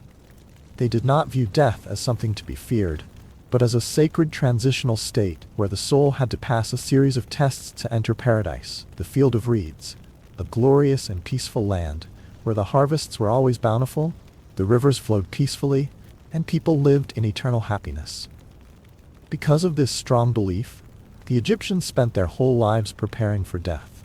Those who could afford it would build tombs very early, collecting burial objects such as guardian statues, jewelry, dried foods, perfumes, and even dolls called ushapti, small figures made of stone, wood, or faience, believed to work on behalf of the deceased in the afterlife. In the ancient world where death was not the end but part of the eternal journey, tombs were built with absolute solemnity, containing precious burial objects, from gold and silver, spices to statues of gods and sacred books that guided the soul in the afterlife. But that very value also turned these resting places into attractive targets for greed. Not only the tombs of powerful pharaohs, but also the simple tombs of ordinary people became victims. Terrifying curses were carved into the stone walls to frighten off trespassers. Words that the thief's soul would be devoured by a snake, his limbs cursed for all eternity. But in the end, faith could not stop hunger. The cruel reality was that curses often did not work, or at least not enough to stop people. In many cases, it was those entrusted with sacred duties, such as priests or tomb builders, who turned their backs on the sacred to steal the very things they once revered. And worse, it was not just greed, but often survival. When the stomach was growling, when the harvest was failing and the family was starving, a jar of perfume, a piece of linen, or even a loaf of bread left at the graveside became a gift of fate. Tomb robbing, for all its horror and outrage, is sometimes just a whisper of human despair in the struggle between faith and survival. In ancient Egypt, knowledge was more than power, it was magic. And no symbol expressed that more clearly than the elaborate hieroglyphic system the Egyptians left behind. Carved into temple walls, etched into coffins, drawn on papyrus, these symbols were not mere writing, but a bridge between man and the divine, between the physical world and the spirit world. But the system was not for the masses.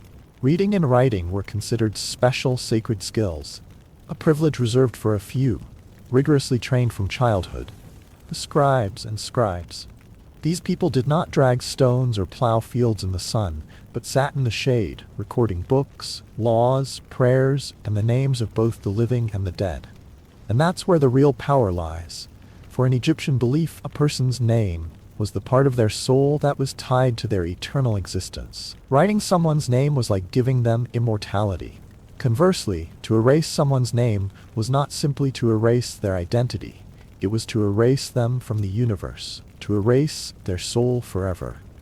In a culture that revered immortality, that was more terrifying than death. So, in a society where the majority of the population was illiterate, the scribes were not just officials, they were keepers of memories and fate, witnesses to the gods and the mortals, people with the power to save or destroy a soul with nothing but ink and bamboo. Life in ancient Egypt was not the romantic picture that movies often paint. If you tried to live even one day in that world, you would probably quickly realize that you were not born to endure it. Before the sun had even risen high, the heat was scorching, sand seeped into every corner, and breakfast was a loaf of sand-mixed bread and a thick mug of beer. Not for enjoyment, but for survival. There were no antibiotics, no air conditioning, no sunscreen, and certainly no time to relax. Every hour is a struggle against the heat, against physical labor, against illness, and against the strict rules of the gods. For a modern person accustomed to convenience, you would collapse after only a few hours, if not from exhaustion, then from culture shock. Yet strangely, the ancient Egyptians did not despair. Despite living in harsh conditions, they still maintained a strong belief in the gods, still loved their families, still sang, painted, and dreamed of the afterlife as an indispensable part of life. It was a spiritual strength that transcended reality, something that, perhaps, we today lack. And just when you think the story is over, the video opens to another scene, thousands of kilometers away, in a completely different world. Teotihuacan, the majestic stone city in the heart of ancient America. The Temple of the Feathered Serpent was more than a religious monument. It was a theater of power, a stone map of the cosmos, and a testament to bloody sacrifice. More than 200 people were sacrificed, bones were buried in sacred geometry, and the mercury-filled underground tunnels reflect the haunting notions of death and rebirth. No one knows why Teotihuacan collapsed, but it is precisely the absence of explanation that makes it so hauntingly mysterious. Like Egypt, where men built monuments that stood the test of time, Teotihuacan is a symbol of the desire to reach the divine, even if the price is blood, tears, or destruction. Ultimately, both civilizations teach us an undeniable truth. Greatness always comes with a shadow. What's carved in stone is not just glory, but also a warning that when men try to reach the gods, they sometimes reach their own depths.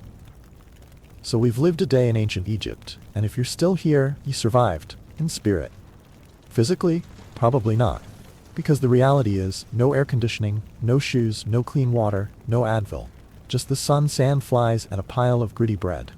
A world where you are sunburned in the morning, exhausted by day, and forced to face a divine test after death, just to hope for a field of reeds. But the strange thing is, despite all this hardship, the ancient Egyptians did not despair. They still loved, still believed, still built eternal things. And perhaps that is why, thousands of years later, we still talk about them. And then just when you think you have reached the end of your journey, another door opens. Teotihuacan. A civilization that left no name, no greeting, only giant stone temples, human blood, and stone snakes staring back at you. It is not just ruins, it is an unanswered question. Greatness is buried in silence. So if you find this video interesting, don't forget to like and subscribe, so that each time we continue another strange journey. And you, how long do you think you could survive in ancient Egypt? Leave a comment below. And now, good night, if you dare. And before your dreams take you too far, let me take you on a journey back in time. A journey through the night into a world as noisy, stifling, and smoky as the straw-rotten walls that shiver in the first cold wind of the season. It is the medieval tavern, a place that is never found on maps, but is the silent heart of every town, the unofficial news hub, and the only stage where an armored knight, a muddy peasant, and a wandering poet can drink themselves to a pulp, squabble, and get their pockets picked without anyone noticing. It is more than a place to drink. It is a boiling pot of strange mixtures of danger, laughter, smells, and sometimes disease, all bubbling under a thatched roof that seems to have been kept together only by magic. You're walking slowly down a muddy street where the pavement smells like a strange mixture of horse manure, wood smoke, and the fumes of a soup pot simmering in the corner of the market. Of course, it's raining or has just stopped, so everything is wet and slippery, even your only shoes, which are now as heavy as stone and as cold as mud. You're exhausted, your stomach is empty, and your spirit is broken after nearly being run over by a cart full of turnips. Not once, but twice. You need a place to stop, a drink, some warmth, somewhere that doesn't mind that you're soaked, dirty, and stinking. So how are you supposed to find a pub in a medieval town where even the signs are hard to read, let alone online reviews or GPS? The answer isn't in your eyes, it's in your ears. You just listen and follow the noise. A medieval tavern was not simply a place to drink. It was a place to live, to forget, to remember, to become someone or no one. It was like an open chest, breathing in people and breathing out stories. You did not enter a tavern, you entered the pulsing pulse of a community, where laughter, swearing, clinking glasses, and the weary sighs of those who had gone too far in life all mingled together. The air inside was thick as a soup of all the things no one dared to name. Kitchen smoke, sweat, damp wool, stale beer, charred meat, and a touch of dreams that had not yet grown. Each visitor brought with him a piece of the outside world. Mud on the hem of his shirt, a suspicious look, a wound on his hand, an untold story. And the tavern refuses no one. It welcomes everyone, like a silent mother with calloused hands who has never refused any of her children, no matter in what form they return. Everything in the tavern is primitive, but not meaningless. The ceiling is so low that it forces you to crouch like a humble ritual before entering the world of others. The straw-lined ground cannot hide the smell of time, but it warms the footsteps of the weary traveler. The tables and chairs are crooked and old, but they are witnesses to hundreds of evenings where people have cried, sung, loved, fought, and forgiven. There is no privacy, but in this very close and messy space, people are closer to each other, more exposed, because here, no one has anything to hide. And in the midst of all that liveliness, there is always one person who keeps the rhythm, the innkeeper. They do not have thrones, but they are the ones who truly run this small kingdom. No one knows exactly where they come from, only that they have been here longer than the wooden beams on the roof. They are the ones who know when to pour another drink, and when to take the cup back from the hand of someone who has had too much to drink. They can be a friend in the afternoon, a judge at dusk, and a guard at midnight. Men are often gruff, but their eyes are a storehouse of memories from the coldest winters and the longest summer nights. Women are the ones who can silence a room with a glance, not out of fear, but out of respect. They know who is lying, who is running away, who is in love and dares not speak. They do not need paper or pen. Their memory is a living map of every person who has ever passed through their doors. In an age without social media, without newspapers, without a place to vent, the pub is the network of human emotions. There, information is passed around like glasses of beer, a little distorted but still enough to connect. There, strangers become friends after a few drinks, and sometimes enemies because of a bad roll of the dice. But no matter what happens, the tavern keeper is the one who works miracles. Keeps things from collapsing, keeps the party going, keeps the fire in the hearth and in the hearth never completely extinguished. A medieval tavern is a place where people return to their most naked nature. Weak, conflicted, longing to be understood, to be heard, to be drunk. And in the midst of that world, smoky, noisy, rough, we realize a simple but profound truth. Sometimes, in the most seemingly chaotic places, people find belonging. Not because it is perfect, but because it accepts us, just as we are. In a medieval tavern, ordering a drink is like rolling the dice with fate. Sometimes you get a sip that warms your heart, sometimes it tests your stomach, and if you are unlucky, your life. A drink in a pub isn't something to be sipped for pleasure, it's something to help you escape the winter chill, forget about the day's toil, or strike up a conversation with a stranger. But whatever the purpose, one thing's for sure, you won't have much choice, and any choice comes with a bit of risk. The most common is ale, a cloudy beer, thick, warm, brewed on sun-filtered, unpasteurized, without any of the processes you'd expect from a modern brewery. A pint of ale back then might carry barley lees, floating foam, and if you were lucky, a mysterious hair or other unidentifiable trace. There was no refrigeration, no preservation. You just closed your eyes and hoped it wasn't the one from last week. If you were feeling more adventurous, you could try mead. The name sounds poetic, and on rare occasions the taste was as sweet as the psalm. But sometimes it was so astringent that you'd feel like you'd just drunk real bee venom. It was usually reserved for the wealthy, or for special occasions, or simply when the barkeep was in a good mood. Another option was cider, often served in cracked ceramic cups. Its taste was as erratic as the weather in March. One day it was refreshingly sour, the next like vinegar mixed with spring water. But it was still preferred to plain water, because, strictly speaking, clean water was a luxury. Wells were rarely well protected. River water was teeming with bacteria, and boiling it took wood, something no one wanted to waste. So even children drank watered-down ale, not for pleasure, but to survive. And wine, yes, but only if you were a noble, a high priest, or lucky enough to be in a region with good trade. Even so, most of the wine available to commoners was watered down to the point of being a slightly sour water, served with a sneer from the poorer. So if you're holding a glass of rich oaky red, congratulations, you're not in the Middle Ages. After a few drinks and a growling stomach, you'll know it's time to eat, but don't expect a menu, let alone a waiter. Here you go up to the counter, ask a simple question. Is there anything else? And then say a silent prayer. A pub dinner is a gamble, and the most popular dish is pottage, a thick stew, cooked in a large pot that is never cleaned and never thrown away. For Monday, it starts with a few handfuls of grain, a few vegetables, and each day you add whatever's available. Roots, leaves, bird heads, rabbit feet, bits of meat of unknown origin. The only thing that never happens to a pottage is getting worse. It just gets thicker, richer, darker, and more complex over time.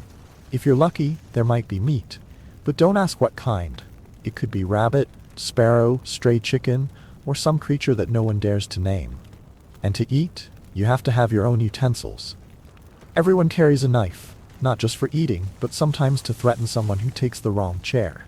Spoons are rare, so most people use their hands. Some fastidious people carry their own wooden bowls, like sacred rugs in the desert, to avoid sharing a bowl that has held many things. Bread and cheese are also available, but don't expect steaming soft loaves or melted camembert. The bread here is so hard it could be nailed to, and the cheese smells like a month of lingering in a cloth bag. If you're lucky, you might get to try the special of the day. Essentially the leftovers from the previous week, reheated and given a poetic name like chefs. And strangely, for all the crudeness, the unfamiliar flavors, and the possibility of a stomachache, these meals still feel warm. Not because they're delicious, but because they're hot, because you're sharing them with someone else. And because for that moment, by the crackling fire, you're no longer a stranger. You are part of the tavern, part of the night, part of the stories that will continue to be told tomorrow through the smell of pottage that has not yet cooled. Entering a medieval tavern, you are not only lost in a bustling space, but also lost in a sea of people. Each face is a story. Each eye is an untold mystery. This is not just a place to eat, to drink, but a place where social classes coexist, mingle, collide, and sometimes laugh together. A peasant with calloused hands can sit next to a merchant counting his wallet.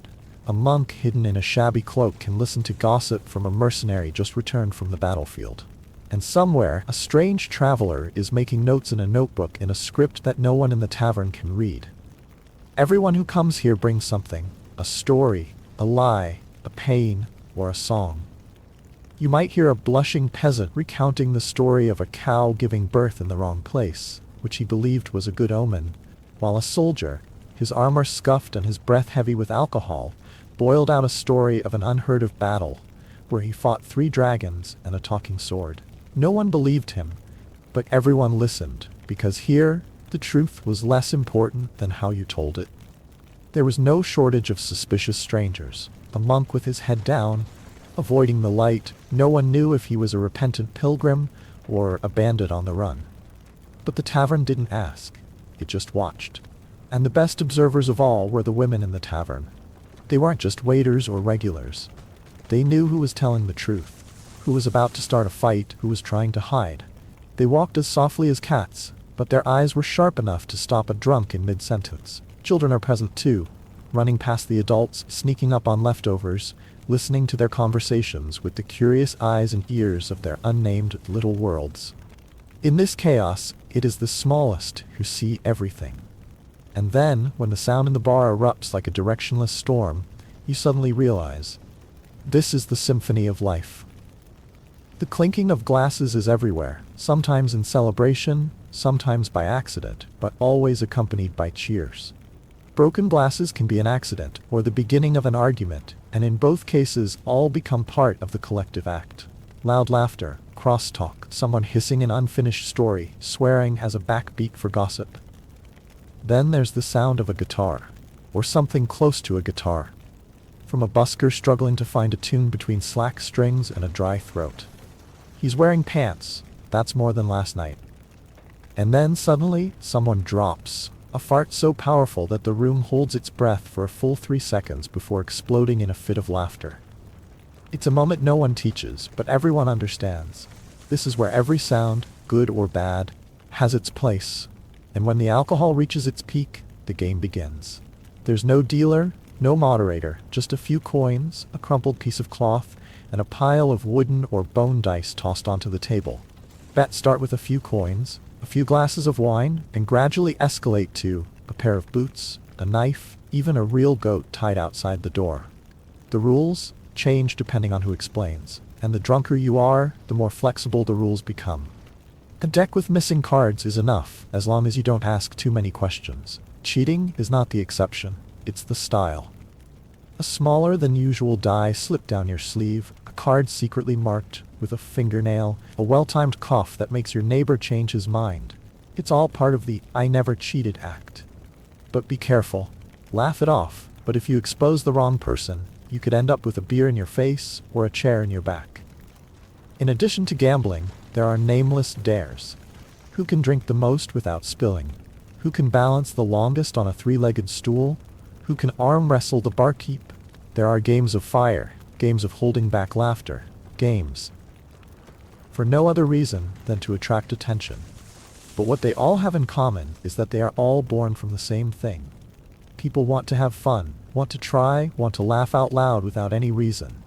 Because in the cold and harsh world out there, where tomorrow can bring hunger, disease, war, a night in a tavern, with sounds, games, stories, and a little madness, becomes the most precious luxury. A night of living, as if nothing is scary. A night to be yourself, or someone else. A night, enough to forget, enough to remember. In a world where every day is a struggle for survival, with harsh weather, rules that change according to the mood of the ruler, and a slight fever that can be a death sentence. A shabby tavern with rotten straw, rickety tables, and a flickering fire becomes a small paradise for tired souls. Not because the place was clean, not because the drinks were good, but because it allowed people to be themselves, or forget who they were, just for a night. Here, laughter needed no reason. A street singer could sing songs that no one believed were true, and no one asked for proof. A stranger told a story about fighting a bear, seeing a witch, or claiming to be Charlemagne's grandson, and was applauded like a stage star. Tavern stories didn't need to be true, just good. Because sometimes people weren't looking for the truth. They were looking for a sense of connection, of being heard, of sitting together in a world divided by class and violence. In the dim light of the oil lamp, love and compassion found a home. Whether it was just a look, a refilled glass of wine, or a silly line of poetry accompanied by a pat of bread on the forehead. They were all attempts, clumsy but sincere, to touch each other's hearts. And the women, from the waitress to the prostitute, were not weak. They saw through the game, chose their invitations, and knew how to survive in a world that didn't encourage trust. They don't wait to be saved. They write their own stories, one drink at a time, one glance at a time. When tempers flare and chairs fly across the table, a fight in a tavern isn't unusual. It's part of the ritual. A fight isn't about killing, it's about venting anger, asserting yourself, and then clinking glasses together in laughter, as if violence were just a way to make new friends. Perhaps that's why grudges here rarely last. Instead, people leave with a new nickname, a bruise to tell, and a story to tell the next time they get drunk. And when night falls, sleeping in a tavern, on straw with dogs under the table, is safer than any castle.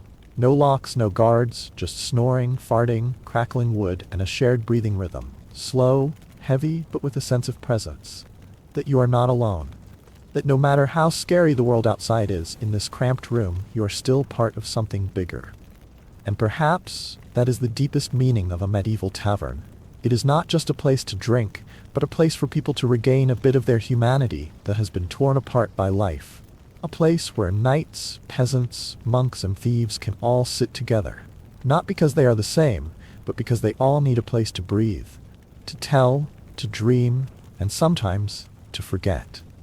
And in today's world, when we are also tired of too much information, too many standards, too little truth, and too much loneliness, perhaps we are still looking for such a tavern, not necessarily with beer, but certainly with a place for imperfect people to be present without being judged. A place to laugh, to fight with words, to tell a lie that everyone wants to hear. A place, even if it exists only in the imagination, where people can be people. Whole, shabby, and alive. Every morning after a long night in a medieval tavern, people do not wake up to the soft music or the aroma of coffee, but with the sound of wooden spoons hitting empty buckets, long dry yawns, and the strong smell of porridge that had boiled since last night. There was no menu, no choice. Just bread reheated until it was softer than ice, a little beer diluted to the point of no yeast, and a few spoonfuls of pottage that was thick, like a sadness that had not yet been quenched. Yet, for those who had just survived a chaotic night, it was a feast of survival.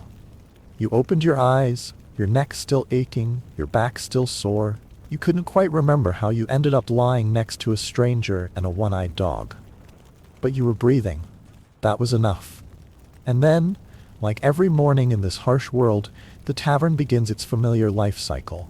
The sound of footsteps dragging across the damp straw floor, the whispering of people recounting the events of the previous night. Each time, adding a little more color, a little more fiction. And then laughter breaks out, crisp, as if they themselves can't believe they're still alive. The world outside hasn't changed. Still hungry, still cold, still full of incomprehensible laws. But inside these rotten wooden walls and tilted thatched roofs, the tavern continues to exist like a small buoy in the harsh sea of life, where people come not just to drink, but to exist together. It was not a place to forget reality, but a place to face it, with laughter, with stories, with a clink of glasses, with the person with whom you had fought the night before.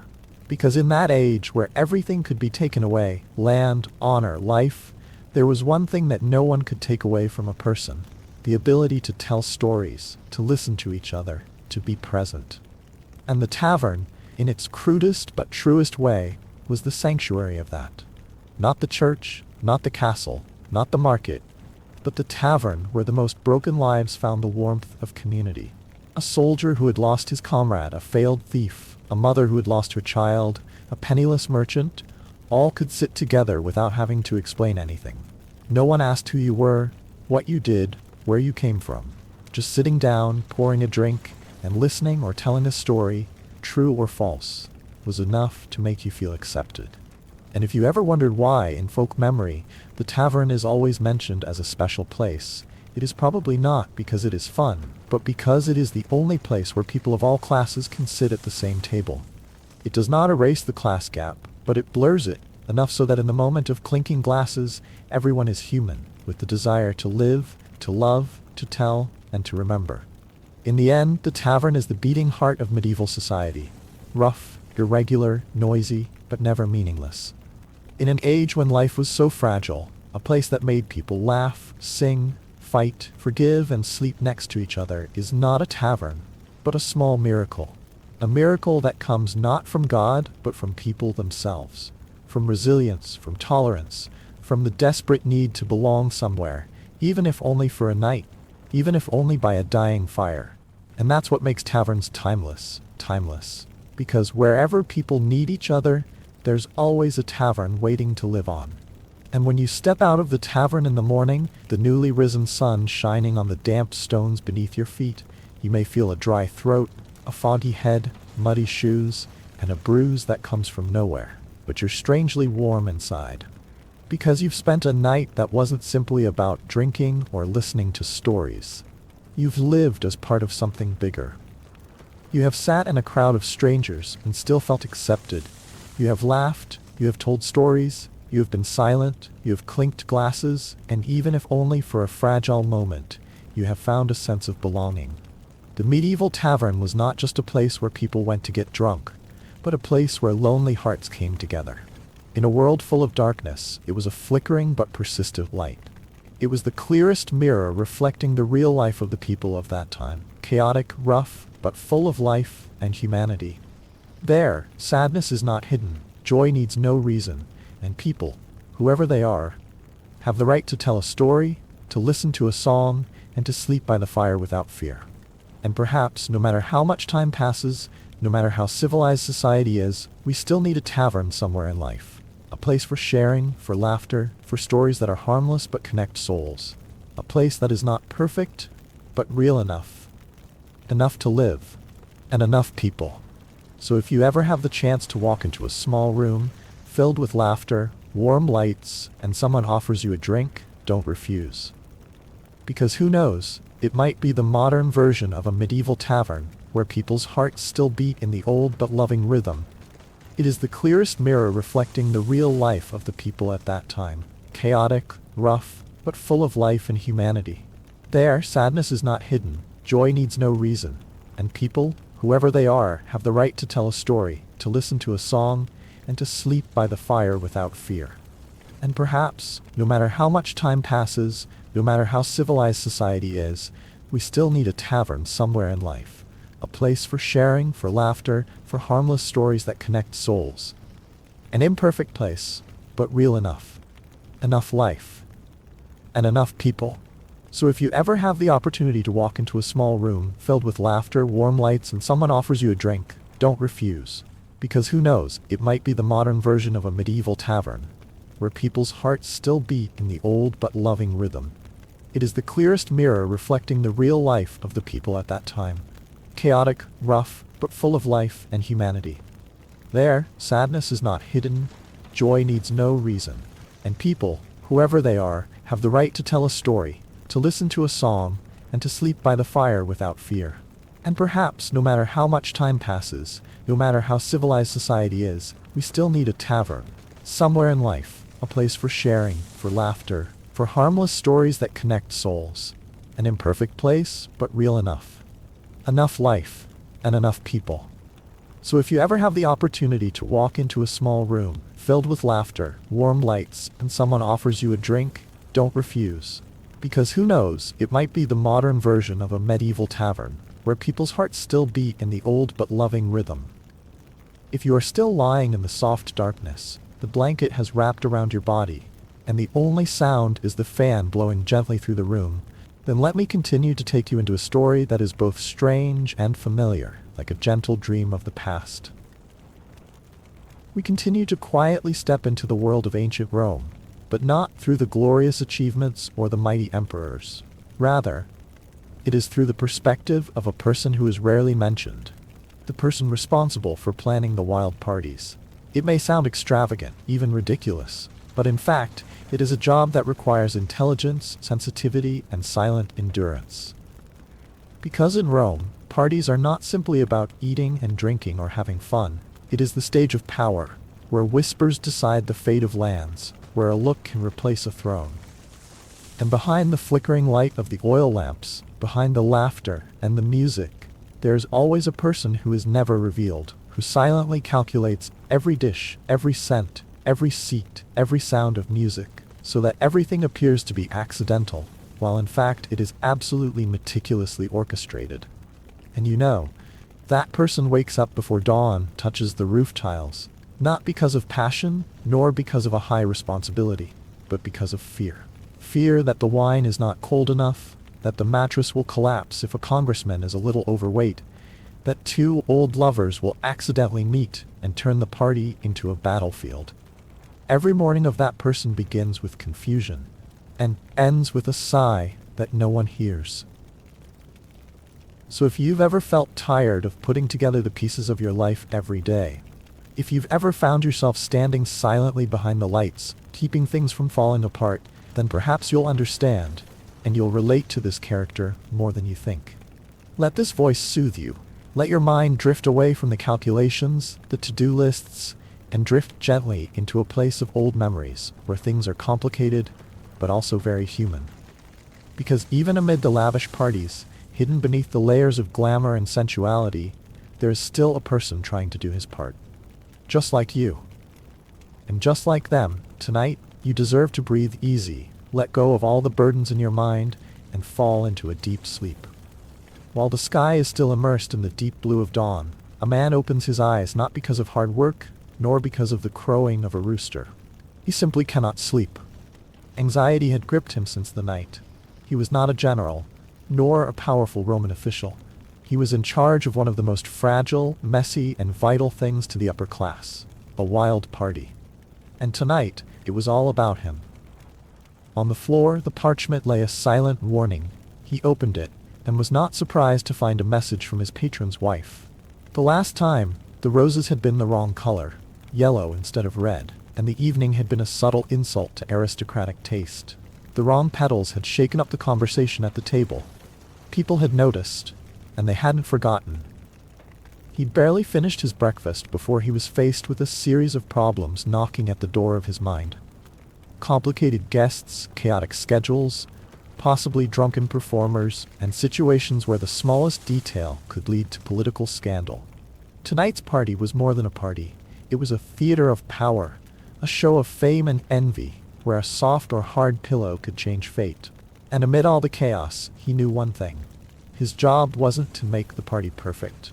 It was to make the chaos look planned, letting guests laugh at the right times, sigh at the right places, and leave feeling like everything was natural, while behind him, he staved off a dozen meltdowns before they could explode.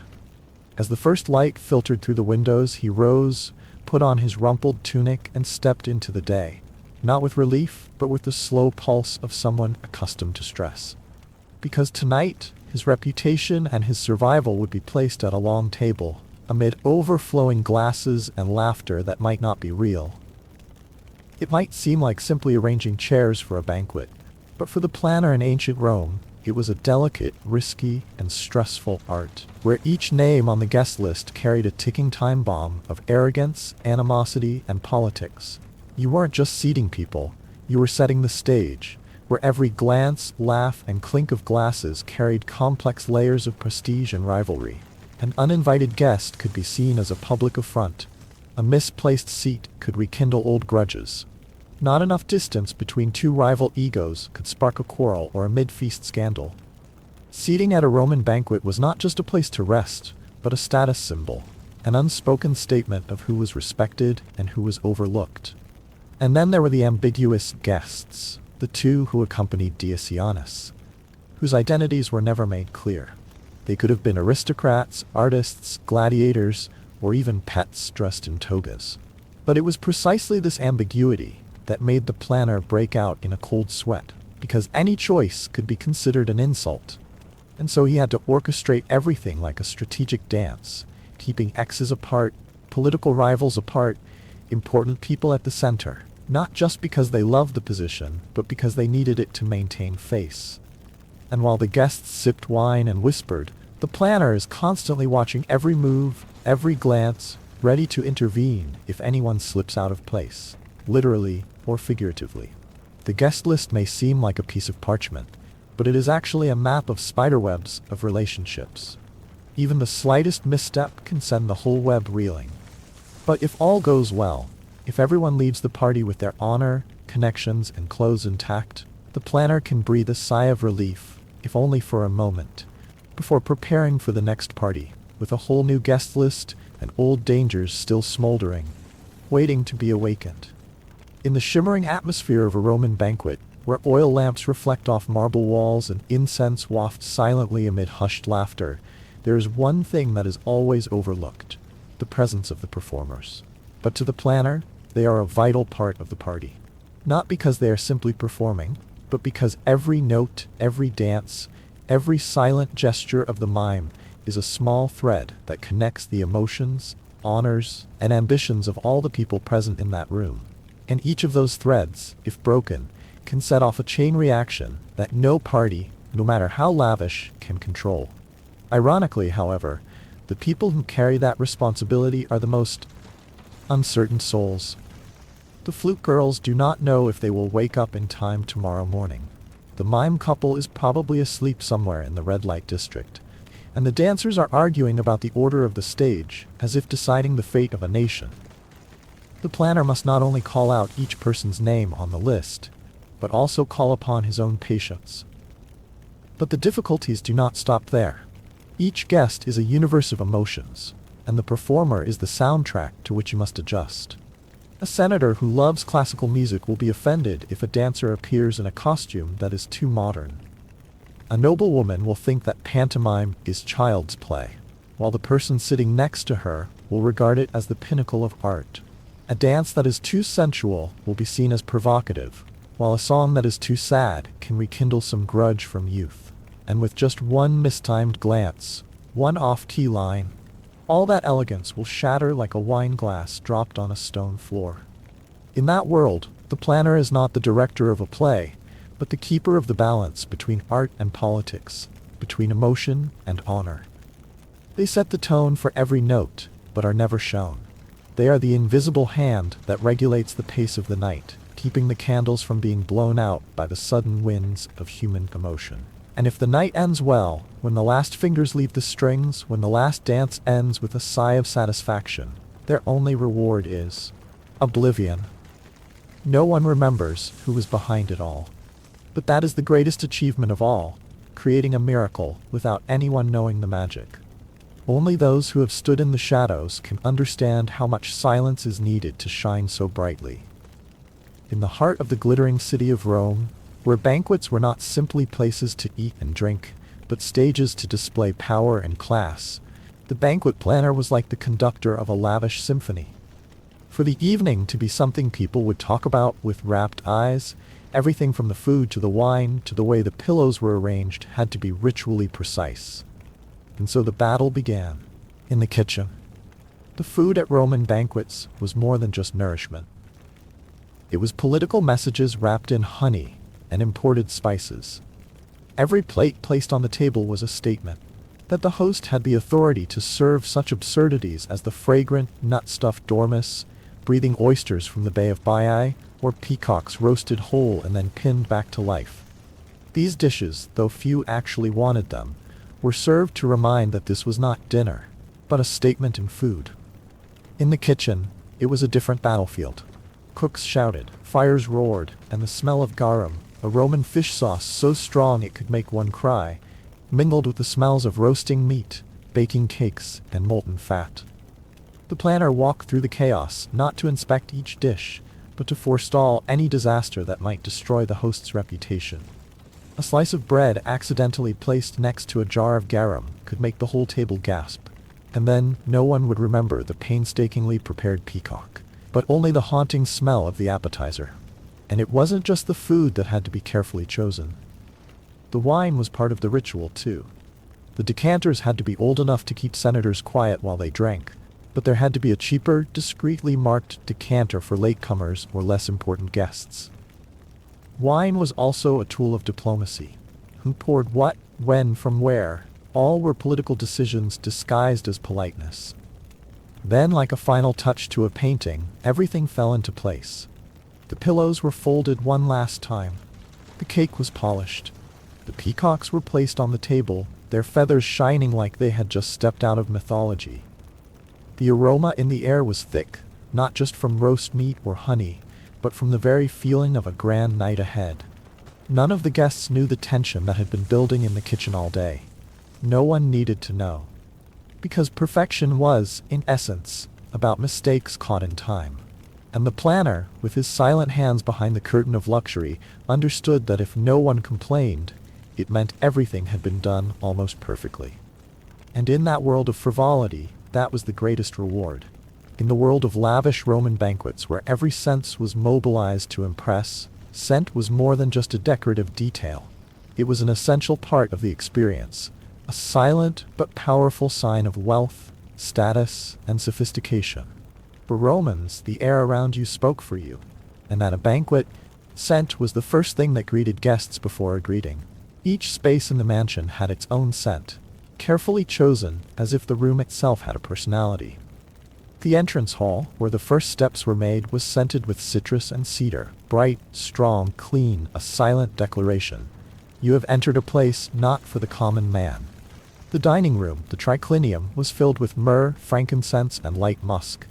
It was a lingering, warm, sensual scent, just enough to dissolve the boundary between food and pleasure.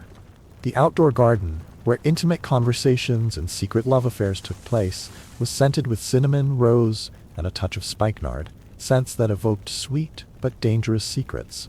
Perfume was also used to conceal and transform easily overlooked places like the toilet. Nothing brings down a lavish party like an unpleasant odor lurking in a hidden corner. So even the toilets were scented with myrrh, rose oil, or at least incense, maintaining the illusion of luxury down to the smallest detail. For the Romans, scent was more than a pleasure. It was a form of silent language of calculated ostentation. A person without fragrance was a person without status. A room without fragrance was not ready to receive guests. And a party that doesn't smell, or worse, smells wrong, is a failure. So a party planner isn't just someone who knows how to arrange the lighting, the food, and the music. They're someone who can smell the air. Literally. They sniff every corner of the room, adjust every curtain, light every little incense burner, all to create an invisible mist that surrounds the party, one that makes guests feel at ease, not knowing why, but only that they don't want to leave. Because in a world where everything is a performance, scent is the silent backdrop to that drama. And if the planner has done her job right, the last thing that will be left behind when guests leave the party won't be a sight, but a whiff of scent on their clothes, and the vague feeling that they've just emerged from a dream. Under the dim light of oil lamps and the faint scent of pine resin mixed with roses, one often sees only a splendid Roman banquet. Noble guests reclining on silk cushions, laughing loudly over sparkling glasses of wine, and the sound of flutes and zithers resounded throughout the corridors. But few people imagined that, to make the party look natural, behind the scenes there was an invisible orchestra. Not of musical instruments, but of people. A silent army that operated all that luxury with silence, meticulousness, and sometimes even sacrifice. The wine bearer was not just the one holding the jug. They were experts in sensing the mood. They had to know when to pour more, when to pause. A glass of wine that was too strong could make a guest say something wrong. A glass that was too weak could dull his self-esteem. The fan bearer was not just the one creating the wind. They had to understand the temperature of the air and the atmosphere of the conversation. A light breeze on the back of the neck could make a smile appear, but a strong wind could blow away the silk covering the thigh, turning grace into shame. The fruit bearers were observers, eyes sharper than knives, for a bruised grape might cause a frown, and a frown from a distinguished guest was sometimes enough to get a servant transferred, even sold. The artists, dancers, musicians, these who were outwardly seen as symbols of glamour and art, were in fact souls who lived by the eyes of others. They were not allowed to tire. They were not allowed to miss a beat. They were supposed to make the audience forget the time. But they were never allowed to forget their duties. All these people, slaves, laborers, actors, they were the real backbone of every party. They did not work out of passion or choice. They were the hidden part of the iceberg, colder, heavier, and quieter. But that was also what made the iceberg strong. And the organizer, the silent conductor of the night of debauchery, they knew it. They knew that if a pear peeler was slow, if a cushion was too soft, if a piece of music was out of tune, the whole glittering world would collapse like a waking dream. They did not work for beauty. They worked to maintain the illusion of beauty. We often speak of Rome's decadence as something excessive, too extravagant. But behind that decadence were human machines, skinny hands peeling fruit, bare feet running in the dark to relight candles, chests gasping for breath while still smiling to serve. If Rome fell because of its infatuation with splendor, it was these anonymous people who kept it standing longer. It is a pity that history often does not write their names. But tonight, in this soft light, let us remember them. Those who carried an empire in silence. Under the soft light of the newly lit oil lamps, the whole Roman villa was immersed in a feeling of expectation. But before any guests cross that threshold, there is one final task, quiet but most important, that takes place in the shadows. It is the moment when the party planner makes a tour of every room, checking every detail so small it is almost invisible. Is a pedal tilted too far? Is the reflection of light on the wine decanter revealing an unwanted scratch? Or is the cushion on the sofa half an inch off its original design? Everything, the lighting, the scent, the floral arrangements, the softness of the cushions, is designed to trick the senses. The goal is not to make someone exclaim magnificent, but to make them think that the extravagance comes naturally, as if the place was born to seduce. This is the highest art of staging, making the elaborateness invisible, turning the preparation into an illusion of so-called elegance. It is also the moment when the organizer shifts from action to observation. They are no longer running. Instead, they take a step back, standing still in the world they have skillfully created. A world where every petal, every trace of scent, every ray of light has a reason to exist. They slow their breathing. They listen to the breeze from the garden through the silk curtains, smelled the scent of cinnamon in the air, and watched each lamp flicker like a breath. Because now, everything was done. There was nothing more to do. The doors would soon open. The people who entered, with their cloaks, their gossip, their eyes, would step onto a stage they did not know had been planned to the last detail. And it was in this final silence that the planner found a feeling that few people understood. A brief calm before the storm. A quiet beauty, like the last breath of day before nightfall. In that moment, everything was perfect. And if that was all it took for people to sit quietly for a moment, to take a deep breath, the party, even before it had begun, would have been a success. As the first guests entered the foyer, the atmosphere in the Roman villa seemed to change at once. It was not simply the beginning of a party, but the opening bell of a social drama, where every gesture, every greeting, carried a profound meaning. The early arrivals were not because they were eager to enjoy the luxury that awaited them, but because they wanted to assert themselves. They were the center, the people around whom the party seemed to revolve, and no one else. And while the dim light of the oil lamp still reflected on every fold of the toga, the planner, the one behind the perfect operation, was busy redrawing the seating chart. Silent calculations were made on the soft cushions. Who should sit next to whom to maintain harmony? Who should be isolated to avoid rehashing old grudges? Each chair was a chess piece, and one wrong position could ruin the whole situation. People did not sit just to eat. They sat to prove their status, to initiate a love affair, or sometimes to avenge an unsolved shame. Even wine, which is supposed to soothe the soul, cannot be served casually. For some, one drink is enough to make them impulsive. For others, it takes 4 to make them laugh. The planner, with a performer's intuition and a strategist's eye, must adjust the doses skillfully, disguising control as kindness. A heavier pitcher is given to those who need to be appeased. A lighter one is poured for those with a sharp tongue, all to keep the mood on track.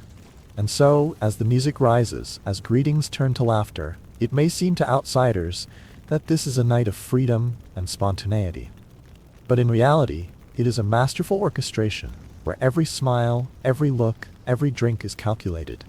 In a world where glory and disgrace are only a sentence away, the planner is the only one who cannot get drunk, cannot make mistakes, for he is the fragile line that keeps everything from turning into a party to a tragedy. As the night falls, the glasses are filled, the laughter begins to echo in the gilded domes, and the party changes. Away from the formal elegance and into another world, wilder, more real. The powerful guests, who once entered with calm and solemn demeanor, now begin to slip from the rules.